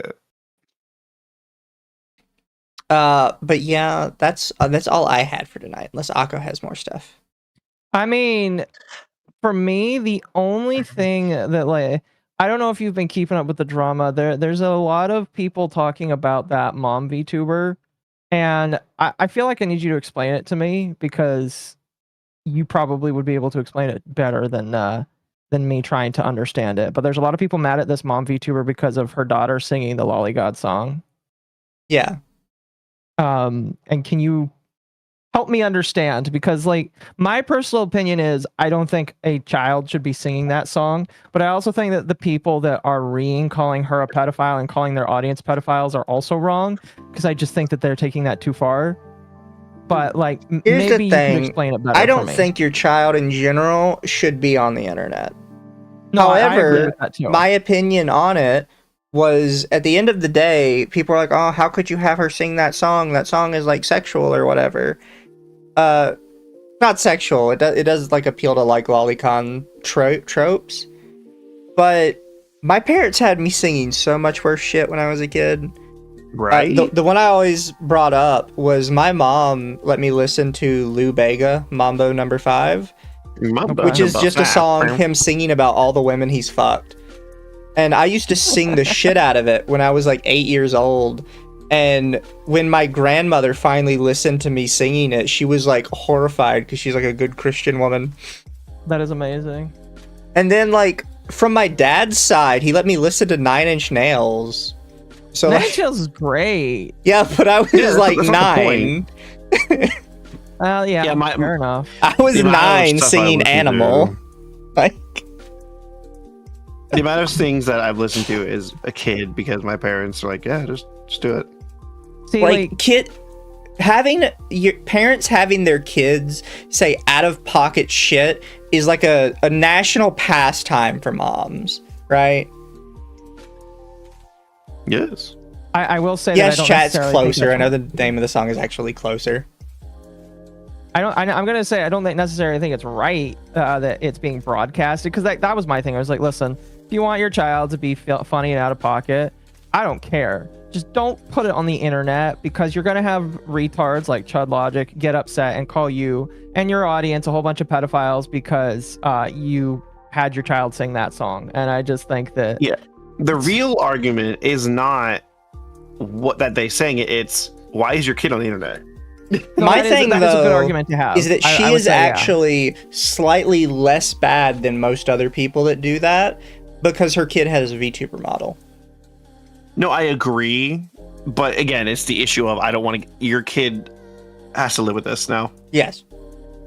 No, yeah. It's the same argument that I would have for America's Funniest Home Videos people, where they put their child on the internet doing absolutely obscene, stupid shit, and it's just like, I really didn't want to see that. I don't need to see that. That's really crazy. Can we just keep children? That's a good example, though. Is that this has been like a national pastime for a while, and like these days we are having discussions about how that's probably not appropriate to do, and putting your kid on the internet like that inherently attracts a certain negative type of person to that content. Like if you go watch if you go on YouTube and you look up any content of like girls dancing and scroll down to the comments, you'll see a bunch of guys that are just posting timestamps. And that is weird. They try and post timestamps where they think the little girls are in, where they personally believe they're in suggestive poses. And that's what you expose your kid to when you put them online. And that's why I don't believe you should be putting your kid online just kind of in general. But I can't sit here and point specifically at her and say she is uniquely bad about this. If anything, I think she is slightly better than everybody else doing the kids' content. I disagree with the kids' content, like, in general, point blank. Yeah. But I think if there's a less bad version of that, it's having your kid have a VTuber model where they're not even physically seen. I would say it's still better, but my opinion should still just be, don't have your kid on the internet. It's going to bring more problems than not. And, you know, it's a cute idea, but I just don't like it. It causes more problems than it fixes. Yeah. It does. Thank you, Mr. Monkey, for the 10. 36 plus 31 equals 6 with a 7. You were a horrible person. Internet Zen Master, thank you for the super. Just hearing Mizu's youth music experience and realizing he's younger, more degenerate version of me. God, I feel old now. And Sly Maverick, thank you for the super. All of the 90s and aughts area R&B songs I used to sing as a kid, definitely not appropriate for 8-year-old me. No problem. I have some drama. I'm starting drama right now with Mizu. Right now. Why? I liked his tweet, and I'm still mad about this. I was a little seething today on this tweet. Which tweet? Your tweet of talking about the casual gay elitism. Like, yeah. It's the Omni-Man meme. You're right, but I also hate that how you're saying it. There's a discussion going around today, chat, where somebody basically said that the competitive gamers kind of ruin the fuck out of every game they play. And somebody was like, no, the casual gamers just don't want to get good. So I had to point out that, like, a lot of times getting good in many different games is just playing a broken, overpowered meta thing. And a really good example we had, or something that's sort of like a bug or an abuse. Like, a good example we had recently is people made macros to play arc raiders. Because there was a gun that would shoot as fast as you would pull the trigger, which means as fast as you can click. So what people did instead was they just made a macro that clicked like a bajillion times a minute and would instantly mag dump somebody from like point blank in a second. And it was busted as fuck. So everybody was using that gun and then just using the macro to mag dump it. Another good example for the longest time was you could not do movement in Apex Legends unless you rebound your keys to have jump both on your scroll wheel and on your right click, so you could spam jump, which would basically give you infinite bunny hopping. So this is kind of a funny thing because it's okay. So like in that case, it's annoying, but because rebinding is not a problem. I don't have an issue with that because it should be inherent to any game. I think rebinding is fine. I think if there's a way to rebind your keys, that there's a specific way to rebind your keys that makes you genuinely play better than everybody else because it abuses mechanics in some way. I think that's kind of shitty. I'm gonna post this meme and I want you to show it to chat because they don't know what I'm talking about. I'm DMing it to you. And it's also the matter that there is just, in many games, especially MOBAs, an objectively best couple of characters. Like, you could look at League of Legends for years, and there were like 12 characters that were solely the only characters ever picked. Still is. Fair. Riven's still being played. And like you can sit here and try and say that, oh, well, just get good and you could beat them. Yeah, if I was Faker, I could probably beat them. But if I was Faker, I wouldn't give a shit about getting good because I'd be literally the best in the world. So that's something that's where kind of a slight annoyance with obviously them and what the whole thing was. Because it's not that. And this is the thing that I run into in fighting games a lot because I don't like ranked fighting games. Where the fuck is the music? There he is. I think ranked fighting game is boring because it is literally what you're saying in ranked. And it's specifically in ranked because somebody getting good at a game is different than somebody just climbing rank, right? Yeah. That makes sense? Like, I have a thing in fighting games where I'll use Strive as an example.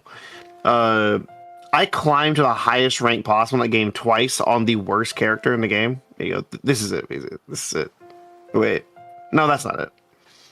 It's not that meme music. No, don't post that one. That's the other one.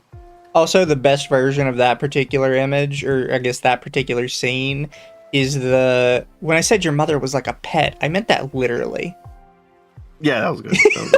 Where is this meme? I had this meme sitting around. Oh, here, no, it was an Omni-Man meme. It was this meme. It was that meme. That's the meme I'm thinking of when Mizu said this. I'll pull it up, chat, so chat can see it. Yeah. So there are things, obviously, like you said, in MOBAs, I think it's worse than like games like, depending on the game, like Guns the Duel. Guns the Duel is a great example. That game has so much stupid amounts of bullshit tech, and it's insane. But you have to start rebinding your thing to get weird, or even like people that play Marvel vs. Capcom 3, a very loved fighting game. If you want to play Zero on controller, you're rebinding or you're playing on a hitbox. You can't play Zero properly otherwise. Yeah. You guys are talking about fighting stuff, and I have no idea what you're talking about. It's more so competitive. It's more so competitive stuff. Like there's characters that are like Zero is one of the best characters in the game, but he's required to. You have to play a specific way to play him right. Yeah. And so it's like it's very context dependent because. And I mentioned for fighting game things, right now in Grand Blue, the literal meta strategy is 2-2-L, which is running forward and hitting light button, because it's the fastest button in the game and it's safe, meaning you get to swing back. It is quite literally a strategy. I also think that everyone has to play around. I also think, like, and I mentioned this in my tweet, or as a reply to somebody, was like, dominant strategy exists, and if you're in a competitive game, you have to try and avoid it as best you can. Yeah. But the reality is, you can say that, oh, just get good and you won't, like, lose to this character. No, sometimes some characters are just busted.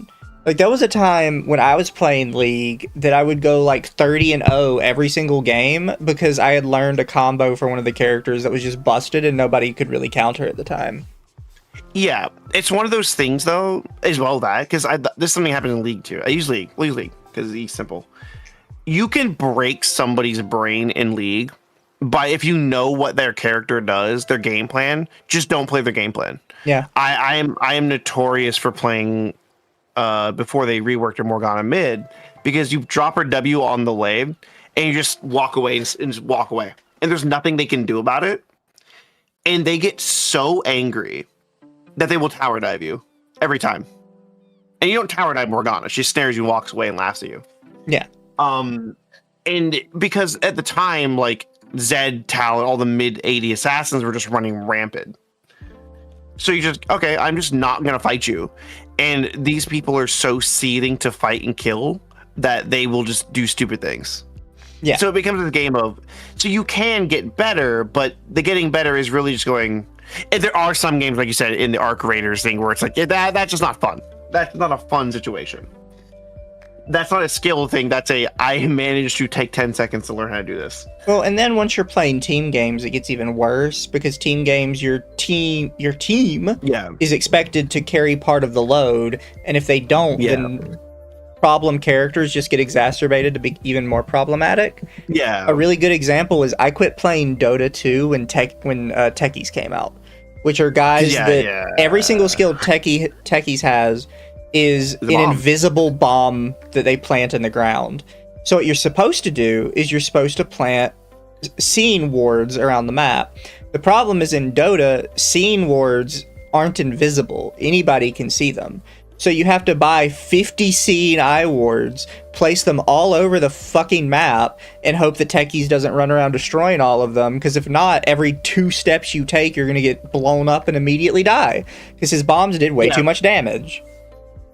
Or you risk the item buying the seeing eye thing, which makes you can see invisible things. Again, and even then those weren't foolproof, because uphills are a real thing.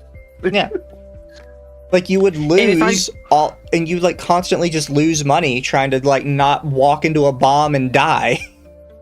And techies didn't care if he was dying or not. Yeah, one of Techie's skills is he just explodes himself and kills you. He denies himself on top of that. Yeah, like, so he's a reduced death timer on top of that. I think if they put him in his place properly, I think if he had another item like an Aghanims, I think it was, he could make his bombs invisible near his minefield thing, and the wars did nothing.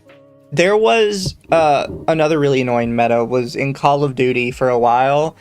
In one of the, I forget which one specifically, it was one of the Modern Warfares, was what you did is you got a perk that allowed you to have 2 primary weapons. Then you got dual 1911s, which are the pump action shotguns. And you got a riot shield, because in that game, riot shields would block damage even when it was on your back. So you were invincible from behind, and you would just run up and like pop people in the face with a shotgun that would one-shot people all day. And the game was not fun. You didn't use any other weapons because that was just what you played. And if you didn't play that you were probably going to get killed by somebody. Yeah, I think it's the rule of thumb when it comes like meta and stuff is, it's very dependent on the game. Obviously, if it's a one-on-one game, yeah, that's literally just get good. You have no choice. You understand what they're going to do to you. You know they're going to do this. The character does this. You win. Do the thing that they beats them, even if you're in a losing matchup. You know what I mean, Chad? It was the double pump action shotguns, which you the reload was like you would flip it in your hand. It was absolutely busted. I have no idea what you guys are talking about, by the way. Just any game where there is a dominant strategy that takes over the meta. 1887, thank you. No, not the Spas. I don't think you ever had a dual Spas in Modern Warfare. Chat's right, it's the Akimbo 1887s. It's not the point. They're missing the point. The point is, it was busted, and it made the game not fun, because you wouldn't play any other gun. You'd maybe play a sniper if you were one of the quickscoper people. But even then, like, you could only ever hit somebody from the front. You could never hit them from the back. Halo sword and pistol combo. Yeah. And the thing is, people see like these broken combos and they'd be like, well, if you just get good, the combo wouldn't be that much of a problem. If I am put in a lobby with somebody of equal skill to me, and there is one specific combo that they can pick that if I don't pick it, I instantly lose, that's a problem. Yeah. I agree. It puts you into a game of, do you want to have fun and try something interesting, or do you want to win? Yeah. I think the question comes down to is game balance, obviously. Because, again, I make... obviously, this doesn't always apply to fighting games. Keyword always. Looking at you, certain games. Yeah. Not every fighting game. There are some fighting games where it's like, literally just pick this character. Like, he's just that good. Like Fighter Z had a meta where Bardock was so good, you just lariat. That's all you do. Yeah. And it was just, the move is literally just free. It's good. It's a weird. I think it's a balancing conversation more than like a meta conversation. Oh, that's why I quit. Hearthstone was Cthulhu. God, Cthulhu, it made the game so toxic. See, I think the issue is when you're dealing with stats versus like person skill. Like if you can do like if you could physically mag dump.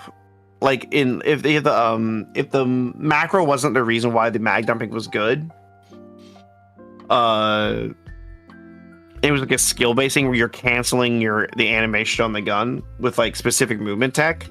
That's a different story versus I'm literally writing a macro to write it, right? Yeah, I think that's the biggest difference. Because if you're doing numbers kind of just override and just because that's not fun anymore. Like, I have to agree That's with a WoW chat though. problem. Chat says get good is really only reasonable if the game is single player. A lot of times, Yeah. yes, get good really only applies to single player games. I will give fighting games the exception. I don't Well, know. it- It depends. No. You look. I love Marvel 3. Marvel 3 has every character in that game is fucking good. But just because the top tiers are so top tier, look, you're gonna have Virgil on your team. He's gonna be on your team. Well, like one of the people that replied to me in this thread that me and Ryan are talking about said, well, don't you want to play against people who are better than you because then you can like learn from them somehow how to play better? And the reality is that's not how that works. If you play like a game of League and you spend the entire time on the you have died screen because you're up against Faker and he's wiping the entire map every 2 seconds, you're not learning anything except that he's killing you. Yeah, and that's another one of those statements where it's 1000%. Like, I always make because Herpox just said it in chat. Fighting games, the literal get good genre. Because that is a game of you have to just understand what the fuck's going on, versus there's exploits and some bugs. There's bugs in the game, and don't get me wrong, games have touch of death. It's like I just got touch of death. It is what it is. But yeah, you're like with the Faker things, like that doesn't matter in League as much because you lost a Faker. Congratulations, you can't really run that back and learn. He just plays better than you. Yeah. Well, I mean, like Versus even in I lost the Daisuke in Street Fighter. All right, let's look back at the replay. Okay, I can see here I pressed this button. Okay, so he pressed this button to deal with that. He read me harder. It's weird. It's a weird thing. You can, but I don't it's know. like, Even with like fighting games, when there's like such a skill gap with somebody like Daisuke, it's like, okay, I pushed a button and then proceeded to not get to push a single other button for the entire rest of the match. That's about how that worked for me. I mean, kind of, because like I said, because of how Street Fighter is an exception of the rule because Street Fighter was a very footsie based game. Like you get the hard knockdown, which is you put them on the ground, right? At that point, they're playing get up mechanics of they have options. You as a person getting up have an option, but them standing on top of your body has an option. And depending on what they do, you have to do different things. But that very much been a game. That's not like Fighter Z where it's a 2-touch game where you do literally just not touch the game. You got hit once and you just die. Yeah. A lot of modern fighting games have this problem where you people mentioned 2XKO. You literally breathe the wrong way. Oh, echo converted full screen. You're just dead. I didn't learn anything. I just died. There are exceptions, obviously, but I think it depends on the game as well for fighting games. Chat also has obviously it in right. Marvel, Most streamers, at least on Twitch, are playing games during like their honeymoon period right at the start, where basically nobody knows how to play it correctly. So you're getting like a nicer experience where everyone kind of sucks. And admittedly, when everyone sucks at a game, it's actually kind of fun. Yeah. No, it's great. The best time to play together. any online game is best played in like the first month or two. Yeah, after that, it's kind of like, oh, wow, 50-50. you're playing the meta thing and you're wiping the whole lobby and I barely even know how to play. This is my first day. Wonderful. Yeah. I blocked that person, move on my life. Person just asked, I saw that in question chat. Would you rather fight an S tier Zato or an S tier Ramithel? I'd rather fight an S tier Ramithel because they're eating glue. I am not fighting an S tier Zato. That man knows what he's doing and he's terrifying. His name is Leppin. Also, chat mentioned card games again, which I did admittedly bring up with Hearthstone. Card games are even worse when there's like yeah. Well, it's not even just that like they can absolutely beat the shit out of you. For some reason, a lot of card games, other than Yu-Gi-Oh, which tends to focus more on Occos, which are again also a problem in my opinion. But a lot of them, for some reason, the dominant strategy tends to gravitate towards turtling and making matches last like 30 minutes for some reason. And you're just sitting there like, oh my god, like stop healing it, just move on. And then the difference is Yu-Gi-Oh matches last 30 minutes, but it's 30 minutes of you watching them do everything and then it just says you lose. Literally Yu-Gi-Oh is, can I play through your bullshit? Yeah. That is literally Yu-Gi-Oh, because Yu-Gi-Oh's a 2-turn game. Magic is like it still has that problem because some of the stuff they do, but Magic has more fun formats like, Commander, oh, there's 4 people in this room that are gonna beat the shit out of you if you do that shit. Yeah. Because I think it's the issue of it. That's where I said numbers is a problem. Because don't get me wrong, you can fuck up your Yu-Gi-Oh combo, but let's be real. You're not gonna do that. Because me and Occo did the Pokemon card thing the other day. I played the Pokemon TCG online, and there's a fucking Pokemon that is infuriating to play. So apparently the special ability of Mega Gengar EX is you cannot get prize cards for killing any of the opponent's psychic types. So they just get a turn 1 Mega Gengar EX and then stack the deck with psychics. I literally, because it tells you how much damage you did at the end of the game, I like quadrupled the amount of damage they did that match, but I had 0 cards that could actually force the Mega Gengar onto the field, so I still lost.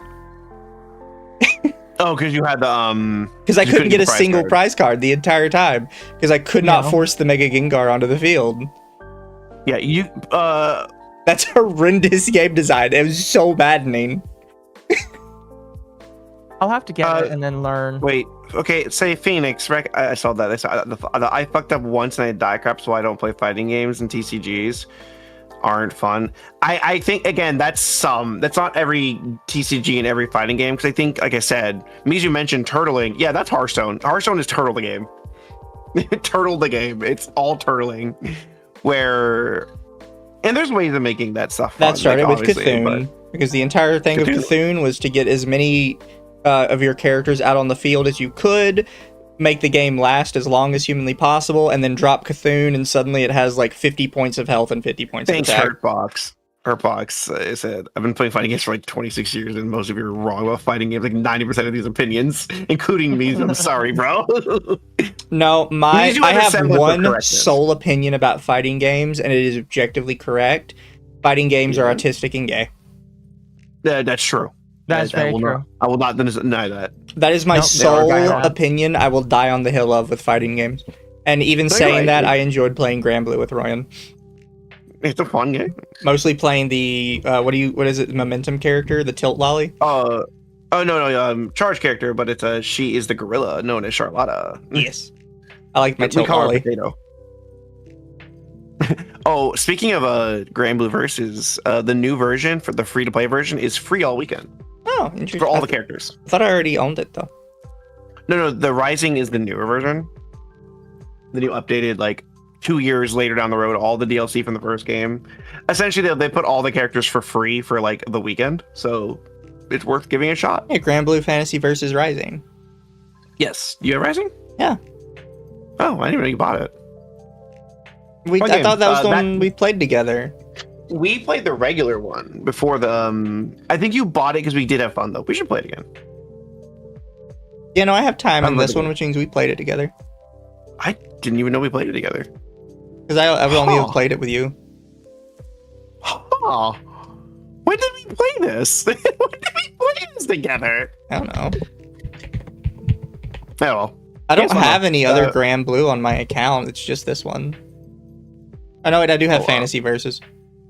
Yeah, the Versus Rising. I guess you bought it at some point and we played it. I don't remember playing this with you. Oh, as a side note, because Royan already knows this, but I'll tell chat this. So Granblue started as like a gacha game, really. Gacha game. But it was a gacha game that was on the browser mostly, which is that's how CanCole is as well, I think. Yeah, it's a browser-based gacha game. It is even though it has an English translation, it is technically Japan exclusive. So when you are playing it on the browser, you are playing a Japanese gacha. However, the version they put on Steam is actually considered an official English version. And people didn't think that was going to be a problem until they got in the game and realized that every single collab had been removed because of licensing issues. So it currently sits on Steam at mostly negative, because as soon as you go into the Steam version, a majority of the content is just wiped. You are literally better off. And don't get me wrong, a lot of the collab stuff isn't like playable in the game. Like I can pull it up right now. Like I have Grand Blue open. It's always open. It never gets closed. I'm going to like the sides. I almost never close Grand Blue. I'm almost always playing it in the background.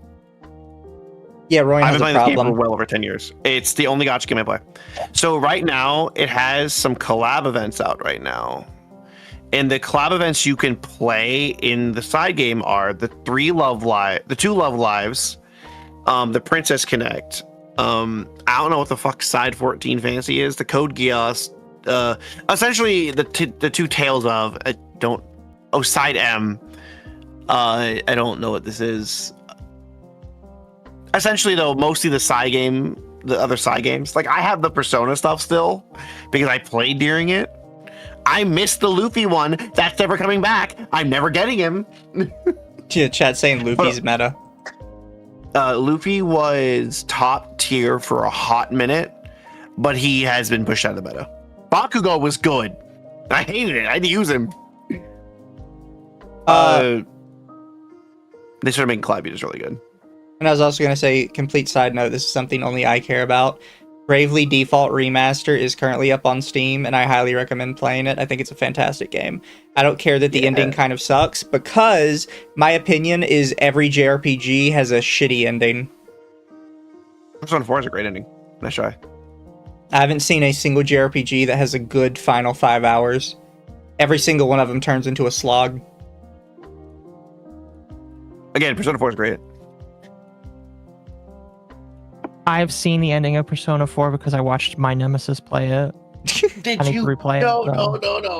it. See, the problem with the Persona 4 ending is the Persona 4 ending requires the fact that you actually play the entire game. Yeah. Not like the entire game, but you actually know what the fuck's happening in that plot. True. Because there's a lot of shit that's happening in that plot. Literal murder mystery. Oh, also the game that was like exclusive on Switch for who knows how long, The Liar Princess and The Blind Prince is also on Steam now.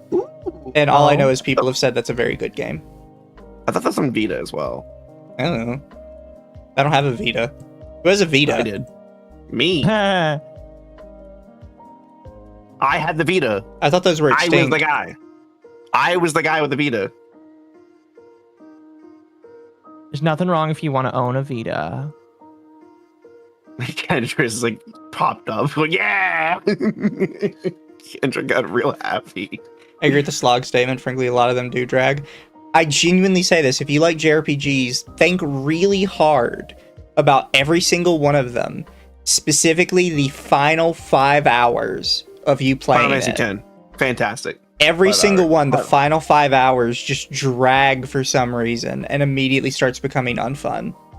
Look. Also, most JRPGs are intended to be played up to 50 hours with additional content going past that. Mizu, I will give you credit. You are correct on a lot of mid JRPGs, but I think the good JRPGs get past that. I don't think they do. I think Final Fantasy X does not have that problem. If you want to stop and do side content, now you're in for a slog.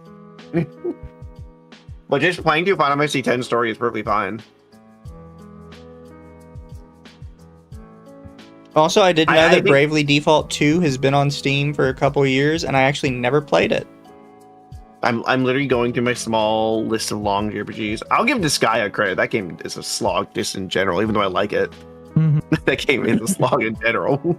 Bravely Default is actually really weird with its numbering system, because there's Bravely Default, and then there's the sequel, Bravely Second, and then there's the sequel, Bravely Default 2. Wait, really? Yeah, they did that. Yeah, the sequel to Bravely Default is called Bravely Second. And then Bravely Default 2 is sort of like the Final Fantasy thing, where it may or may not be in the same universe as the prior game, but it's technically completely different. Look, Requiem, you cannot use Blitzball as a side minigame to say the main plot of Final Fantasy X is slow. They do not have Bravely Second on Steam. That may be coming in the future. I think you. Something about like the different. I'm thinking about all my JRPGs I played. There's a couple that I could say slog down in the end, but I think for the most part, by that point you're just invested in the plot. Like, oh yeah, Chrono Trigger is a great example of the one that doesn't drag. I think like the best of the best are like, yeah, they don't slog, they don't have that problem. But I think there's so many JRPGs that do just slog though. I won't disagree with that statement, but I think a good They all drag general and you're all conversion just level. coping. No. I mean, we're gonna sit down. We're gonna play through all of Final Fantasy 14. I mean, not 14. 14. Oh god, the slog. Every one of you are fucking slog. Wasn't that the lightning one? No, that's the MMO one. 13 in general is a slog to play. 13 is lightning. Yeah, 13 is lightning. What's funny, my first mainline Final Fantasy game that was not on like a handheld, because my very first was Final Fantasy 3, a remake they put on I think the DS, maybe. Stall game. I had a lot of fun with it.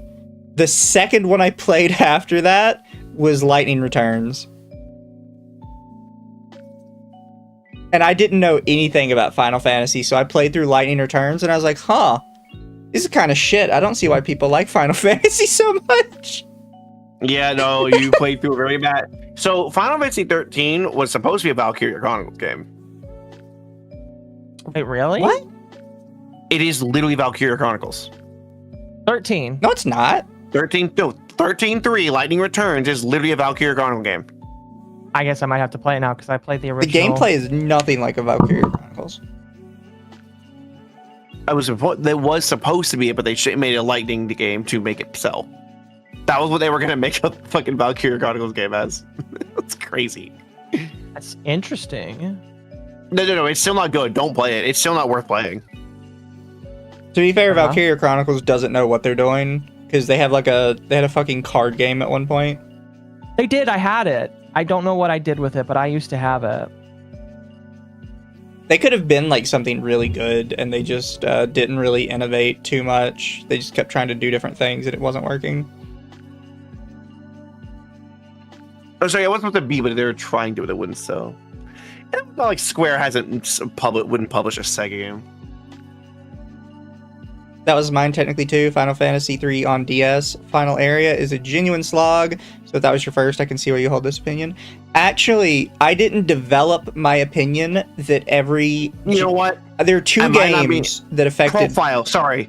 It's Valkyria Profile. I meant Profile. Thank you, Daybreak. Thank you. Not Chronicles. Different game. Yeah, I was about to say Chronicles doesn't make any sense. I mix those two all the time. Just because of the name. Chat, there are two games that developed my opinion that the final 5 hours of every JRPG always sucks. And the first one that did it to me was Bravely Default. If anybody has actually played Bravely Default, you know what I mean about the final 5 hours of that game sucking ass. I would have just said that game having you have to replay the game like 3 times as a problem. Well, no, you don't have to replay it 3 times. I know, you only play it twice. If you want a good ending, I hear you have to play it more than once. You don't. I'm not going to spoil it if people want to play it, because I do actually think the story is good, even if the gameplay turns into a slog. Counterpoint, Mizu, Nier. The second one, I don't think Nier really counts, because Nier goes all over the place. Yeah, but it is an RPG. The problem is Nier's story goes all over the place, so defining what is technically the final 5 hours is basically impossible. What do you mean the gameplay? I will give one credit because it depends on what you ending, because technically all 3 endings are canon and not canon at the same time. Because technically the true ending in Nier, to get to that ending is a literal good grind. Because you have to max out every weapon. So I will give credit where credit is due there, but I would say most of the ending of that game is not a problem. The second game, though, which really convinced me to look back through every JRPG I ever played and caused me to formulate this opinion, was, what's it called? Xenoblade Chronicles 2. Are you really? all ones games you chose? Climbing the tree at the end of Xenoblade Chronicles 2 fucking sucks. It drags but I didn't so have an hard. issue with any of it in 1. But then it caused me to go back and look through the different Tales games I'd played, some of like the weirder off the wall JRPGs I played, like Shining Resonance. and be like, huh, the last 5 hours do tend to kind of drag. All three of the Riza games, the last 5 hours kind of fucking suck. Is it because they're in the final dungeon is the last 5 hours usually? Yes. Like your last 5 hours of Xenoblade Chronicles 2 is exclusively inside the tree. Well, because I'm looking back at like Final Fantasy 10. The last 5 hours is less. I'm assuming you sense the final dungeon. The final dungeon is like 30 minutes tops. It's like you fight Sin, and then you go inside Sin, fight Seymour, and then that's like the final dungeon's right there. But the final dungeon's like 30 minutes tops. That's why I don't get it. It's mixed with random encounters, story, everything like that. Which is probably why Bravely Default on repeat playthroughs didn't bother me as much as some other JRPGs, because you can turn random encounters off. That's and I never had the issue in most Final Fantasies. You have a way just to not get random encounters later on. True. Oh, you've tilted temp so that hard. That was actually the thing with 10. In the final dungeon, there's specific fights. You don't actually have to worry about much random encounters. Nier doesn't really have random encounters. Tim can maul all he wants, but I'm correct. I'm factually correct about this. Oh, Kingdom Hearts doesn't go worse. That's just go to the combat rooms time. That's an action RPG, I guess. Are we talking traditional turn-based RPG? I think most JRPGs in general. However, I will argue that the Kingdom Hearts, both 1 and 2, do kind of become a slog in its final 5 hours. 1 more than 2. 1 does.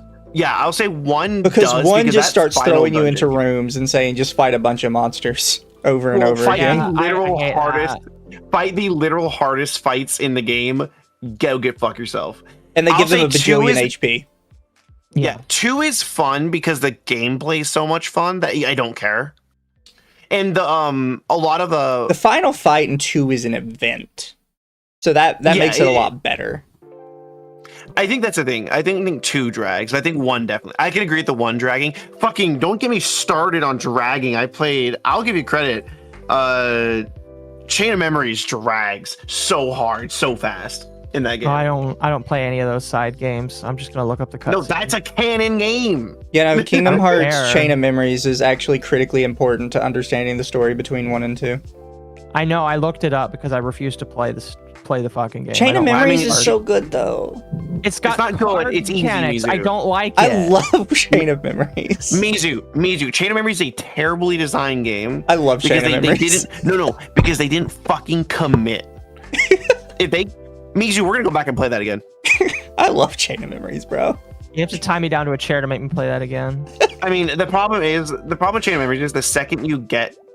No, the retcon is unironically better than the original. The original's problem was they could throw zeros on you unless you're using was it not Strike Raid, but what was it what's the dashing one called? Chain of Memories is the only game I've ever played that has a high skill floor but low skill ceiling. True. Sonic Raid, yeah. Sonic Raid is literally the move that breaks that game. But because bosses will literally just throw zeros out on you while you're casting anything else, you have to Sonic Raid. You had no other choice. Yeah. That's where that slog became. I will also clarify, my JRPG opinion mostly applies strictly to like turn-based JRPGs. Which is majority of the time. I will give you credit where credit is due. That's fair, because I think by that point you're just trying to enjoy the ending of the story. But you're like, please let me get. I'm tired. I'm max leveled. But that's the thing. I think a lot of like Final Fantasies, I think especially after 7, just let you not deal with random encounters. And hell, the final boss fight for Sephiroth is just to go down and fight Sephiroth. Also, sorry, I didn't get to the side super chats. Internet Zen earlier said, "You're right. I hate how you're saying it. Royan, that is the default state of how most people react to Mizu. You're in illustrious company." Artemis said, "Wow, Royan pulled a Tectone fake gaming fan." I fucking called it, but I don't give it it was Profile, not Chronicles. And then thank you, Zimaru, for 2. Dragon Quest XI needed its entire third part cut. Dylan, look, Dylan. 358 days divided by 2. I'll defend that game to the day I die. So, have you ever heard how that's supposed to be said? No. He has actually said it in interviews before. The correct How is way it? to say it is 358 over 2 days. That's stupid. Not 358. You were supposed to say 358 over 2. He has said it verbally in interviews. Granted, he said it in Japanese. I hold my statement that Nomura needs to stop writing games. But 3-5, I'll defend that game for the rest of my life. Oh, it's because fun. I hate people that play it. No, so I love the story of that game, even if the gameplay of the DS was a fucking drag. But there's so many little scenes that you lose if you watch the stupid movie that I hate it. That's But why I love wish that- they would have just I have a love remade it that for game. like controller so you could play it like in the collection. So this is like the issue with a lot of like the handheld in Osaka team games, except maybe 3. I haven't played 3. A lot of things in Osaka team is they won't hard commit to a bit. Like I mentioned Chain of Memories. If Chain of Memories was literally just a card game, fully a card game, it would be so good. Isn't that what it was originally though when it was on Game Boy? I never played that version. No, because you could still run around and dodge roll. Oh, fair. Could still. The problem was they should have just committed to making the game like a turn-based RPG with cards. Because there's so much RNG involved in that game as it is. Because sometimes you just have a bad run where you just can't play the game. I'm sorry, chat. We have objectively correct opinions about Kingdom Hearts here. No, I will defend Days because it's supposed to be monotonous. That's the point. Holy shit. I'm not saying it was great in the greatest crash design out, decision. Ryan. I'm already crashing out. I'm crashing. Crash out. I see this all the time. Don't It's crash like people out. that say Devil May Cry 4 isn't designed for Dante when they just don't know how to play the game. I've actually not. It's not my fault. What? Oh, chat was saying Kingdom Hearts 3 super bosses are some of the best super bosses ever made. I've actually not seen them. I remember I was a retarded kid and I could not beat the Reaper in Kingdom Hearts 1 because I didn't know you were supposed to cast stop on the clock. Mizu. Nobody fucking knew. Oh, Mizu. That's Mizu, you think fair. I beat that thing as a kid? I beat that thing for the first time live on stream, under-leveled. Yeah. I had no idea what I was doing. I'm not getting one guide. I'm getting I'm angry at myself because I've seen so many retrospectives. I watch retrospectives just as background noise, and I went for like a week straight watching like Devil May Cry retrospectives, and I was seething. All because like, oh, I love 3. It's so good. 2's bad. Yeah. Well, who cares? The only opinion that matters the second you get to Devil May Cry 4. Because it becomes real quick if you actually play the games or you just play a normal mode and don't actually know what you're doing. Never beat Terra's Armor. I don't want to talk about Terra's Armor. I don't want to talk about that. I've actually never beat Sephiroth in the first one. The first one's fair. Sephiroth is easily the hardest boss because he's just that's literally just time to get good. It's just time to learn how this fight works. Yeah, I just never went back and played it. Like now that I'm an adult, I did beat Kurt Seza as a kid. I know I It's beat negative. everything in the first one as a kid except for Sephiroth and the Reaper. Yeah. Oh, was Kurt Reaper Ziza the was- 6-arm guy? Yeah. Fair. Kurt you can mostly brute force is the thing. Yeah. The problem with so what's his name? The Phantom isn't hard. He's a puzzle boss. Yeah, you don't know. And you just if you don't know you're supposed to 'cause stop or the clock, you just don't know. Well, you also have to come in there with like enough items to also do it. Yeah. Because it's literally just a game of waiting around for him to do his thing. Because you never really get a chance to swing at him. You only do so much damage to him. Exactly. So it's like you equip your magic keyblade, you equip all your elixirs and shit, stop time on the clock, and just hope Donald. In fact, sometimes it's better to let your party members die so they don't steal your hits. Yeah. True. Because I don't think the timer can kill you. I don't know. It might. I don't remember. It's This been a is long original. time. So as a kid, he would never cast death on Sora for some reason. I could be wrong. I might have that weird copy of the game that's just like he just didn't do it for some reason. Phantom, yeah. Oh, it's Phantom. I always say Reaper. Well, because the final mix version, he definitely does, but I just don't remember from the very much specifically the original. He just wouldn't do it for some reason.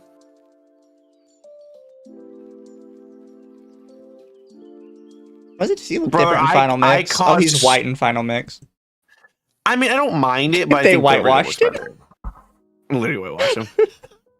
Lamau. I look. The fact that I caused the game to get nerfed is my crowning moment. And it's entirely Mizu's fault because he taught me how batteries work. Wait, what did I do? So Mizu, you taught me how batteries work. So I spent that's why I spent the entire time just doing the defibrillator because I didn't want to do anything else. The batteries in what? Am I dumb? In Lockdown Protocol, yeah. Oh yeah. Oh, So chat, yeah. you can blame Mizu for that because he taught me how they worked. It was fun though. I love, Mizu- that. I love that game. Yeah. But yeah, so Kingdom Hearts is good. It is. There's Kurt. What are you looking? Yeah, what are you looking for me then? Oh, nothing. I was just looking through it. Yeah. What were the? I There was Kurt, the Phantom, Sephiroth, and Sephiroth, Ice Titan. Does Ice Titan count? He is a solo super boss. You just fight him. Fair enough. I don't think there were other super bosses in the original one after that. But in Final Mix, there was more. Because Final Mix has more. Because we have Yeah, it's Ice just Titan, 5, Kirsche, Sephiroth. and then Unknown is specifically from the remix. Yeah. Also, that fight's fucked up, by the way. So Kingdom Hearts 1 is not really that good gameplay wise. oh, you know it's terrible. And I learned- Dog shit. I learned that playing through it. And I'm like, oh, how did I play through all this? No, you saw it because I played. You were there with me when I Yeah, played you through the did entire it. thing, start to finish, in one stream. And there's just so much of it. It's like, wow, this sucks. No, Mizu, remember I marathoned it like on my birthday for a stream. I did a whole week live stream where I was playing Kingdom Hearts games. And the same thing happened. I was like, holy shit, Kingdom Hearts 1 literally broke my brain for a week. Yeah, it's a weird action plot. They were, I give it credit. My VODs are definitely up of it still. Hollow Bastion's terrible still. I agree. It's just not fun to play through. No. Is that VOD still up? The VOD is still up, but half of it's gone because YouTube just chose not to save it. Wait, which Chat, one? you can watch my VOD of it.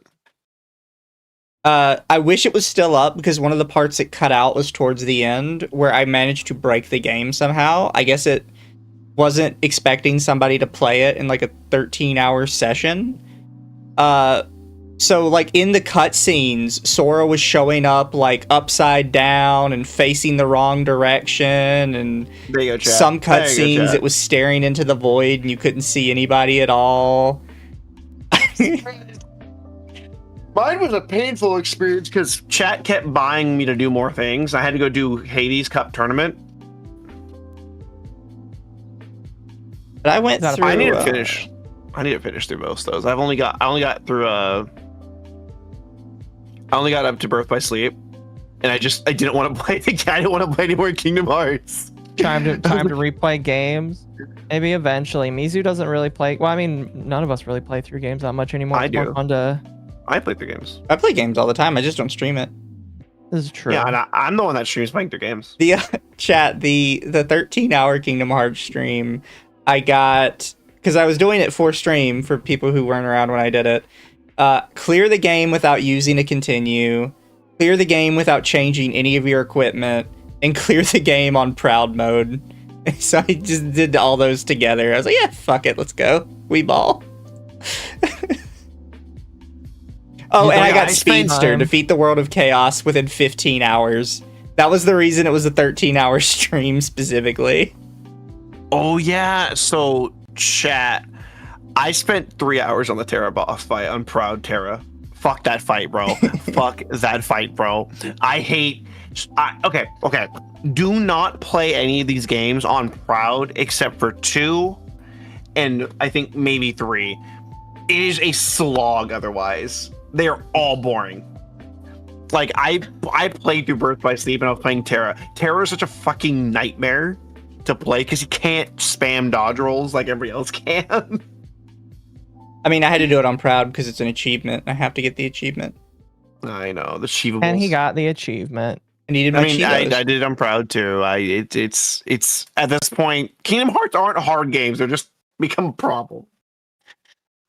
Sorry, guys, you got me going on I just think this is funny. If you had to guess what the least popular part of Kingdom Hearts 1 was, it's probably the gummy ship missions. Okay, sorry, Because chat. Clear If the game had critical, I played on critical. That's the Agree. point. Clear Gummy Ship Mission 3 has as many people have that as achievement as have clear the game without using a continue and defeat the final boss within 15 hours. More people are speedrunning defeating the final boss and playing the whole game without dying than are doing the fucking Gummy Ship Mission 3. Yeah. Because gummy ships, no one likes those, Mizu. No one likes those. Oh my god, Mizu, did I show you the donut? I made the donut. I just made the donut. I made a donut ship. So, chat, there's a meta for gummy ship building, and it's called the donut. Why 15 hours? Just a speedrunning thing. I think Shantae has one on Steam as well for like clearing like 11 hours. Yeah, which one? Half Genie Hero. Oh, fair. That game's not hard to do. I think at some point during that live stream, we said, chat, we're making a gummy ship, and I proceeded to make the donut and literally not think. Because the way the ships work is they fire at your center of your mass. So if you make a giant donut ring that just completely has a center free, and nothing will ever hit you. Like I stood still and things were missing me. It's crazy. Oh, it doesn't tell you in the achievement how much time. It just says save the world as soon as possible. Yeah. Kingdom Hearts 2 critical mode is fun because it ceases to become an action RPG and just Oh, you have becomes to complete the action game in 2 hours. That's possible in Half Genie Hero. And then that there's another possible? achievement for completing Yes. the game with 100% item collection. That one you have to do in 3 hours. Yeah, no, Shantae's not that long of a game. It's Fair just enough. for the second one, I think you have to really know where you're going. Yeah. There was a time I chat mean- when a lot of games had speedrunner achievements, and they kind of they started removing them because casuals really don't like having to do them, Yeah. and casuals really want their chivos. Which is funny because the only people that even care about Achievos are casuals. I care about achievement. You're casual though. I just like having the pretty 100 number, and the little Mizu- ribbon that Steam gives me saying I did a good job. Mizu. Are you speedrunning Shantae? I need to go back and do it at one point. There's a lot of Then achievements I just don't do- have for Shantae that I need to go back and get. I played a lot of them on the Switch, so I didn't have to get achievements. I have the ignore Switch achievements, I don't version care. and the Steam version because I think Shantae's good and I think they deserve Yeah. the money. The only Thanks, achievements I ever pay attention to, like, I think, where is it? I think X4 had a good amount of achievements I got through, but that's only because I just beat X4 without thinking. Resi Evil Because I still played has that game so speedrun. Fair enough. Yeah. Oh yeah, I think my favorite way to get all the achievements in Resident Evil 4, the original, is just play the game on the hardest difficulty and you get all the achievements. You get all the achievements. To cut in here, I printed another Yippee. This one is green Why green? because it's a color that I'm almost out of, and I wanted to see if I would run out of filament halfway through printing, and it's to make a multicolored Yippee. I did not. In fact, I still have plenty of green left, which means that maybe there'll be another green Yippee one day. But I have a How green long? Yippee. Holy shit! I have left this song on repeat for this entire podcast. Why? I just didn't. I'm single-handedly gonna put this song in the top 10s. But Make a Doro? Fuck no. the Doros would get immediately killed by the Yippies. Chat. Akko has printed too many Yippies. I have 3 right now. Exactly, it'd get killed by wait, the wait, Doro wait. would get killed by the Yippies immediately. Yippee violence. It's a thing, chat. But I feel like we've covered everything, though. yeah, no, I was about to say I could have sent people off because it is almost 2 a.m. But I hope you guys did have a little bit of fun chatting with us. I would say so. I think people enjoyed it. And chat, if we can leave you off with anything tonight, don't put your kids on the internet. And what else? If you ever play Devil May Cry 4, just trick behind the knights, guys. It's not that hard. You'll know what that means when you get ever play it. Yeah. I can raid the person I'm raiding all the time lately that's been playing Pokemon. How is Pokepedia been? How are people liking it? This one's been playing like Pokemon White and stuff though, but with like Moemon. They haven't been playing Pokopia. I pissed people off again on the internet about that. About Moemon? No, about Pokemon in general. Oh well, that's easy to do. Yeah, I said Gen 3 is the best one. It never got better. It plateaued at Gen 3. X and Y is my favorite. Was it Yeah, Gen it's 3 fine. in like the 90s? Early No. 2000s? I think early 2000s. It was Ruby and Sapphire, like Emerald specifically. I thought Gold Crystal were the 2000s. Those were the Gold and Crystal were the early 2000s. We got mid 2000s. Oh god, I'm Ruby and way Sapphire. off. Ruby Sapphire were 2002. Yeah, So what was Gold and Silver? Were they the probably still in the actually 1990s? 2000. Gold, I think it was Silver actually- were 1999. They Yeah. released before the turn of the century. I just remember getting those at like my 4th birthday. I had Gold and Crystal. I wanted Silver, but they didn't have them at the store, so we got Gold. My brother and I we should get one of them. And since my birthday was first, I got to pick the one I got. So I picked Gold and I picked Sapphire. Look. Chat. You can have your favorites, and that's okay. But the Pokemon series as a game and series peaked at 3. Everything else had to make sacrifice to be even close to its power. But And chat, no one has ever proven me wrong. chat, we're gonna send you off to the LollyTuber playing Moemon. Have fun with them, and we'll see you guys later. You and Have a good Akko have one, anything guys. you're doing tomorrow? Bye. I'm going to work tomorrow. Mizu, do you work tomorrow? No, I don't. Do you want to do Devil May Cry earlier in the day? We can. Are you gonna not get sick this time? We'll see. And then we have Helldivers tomorrow night. Bye, everybody. Love you guys. Bye, Goodbye, everybody. Be good.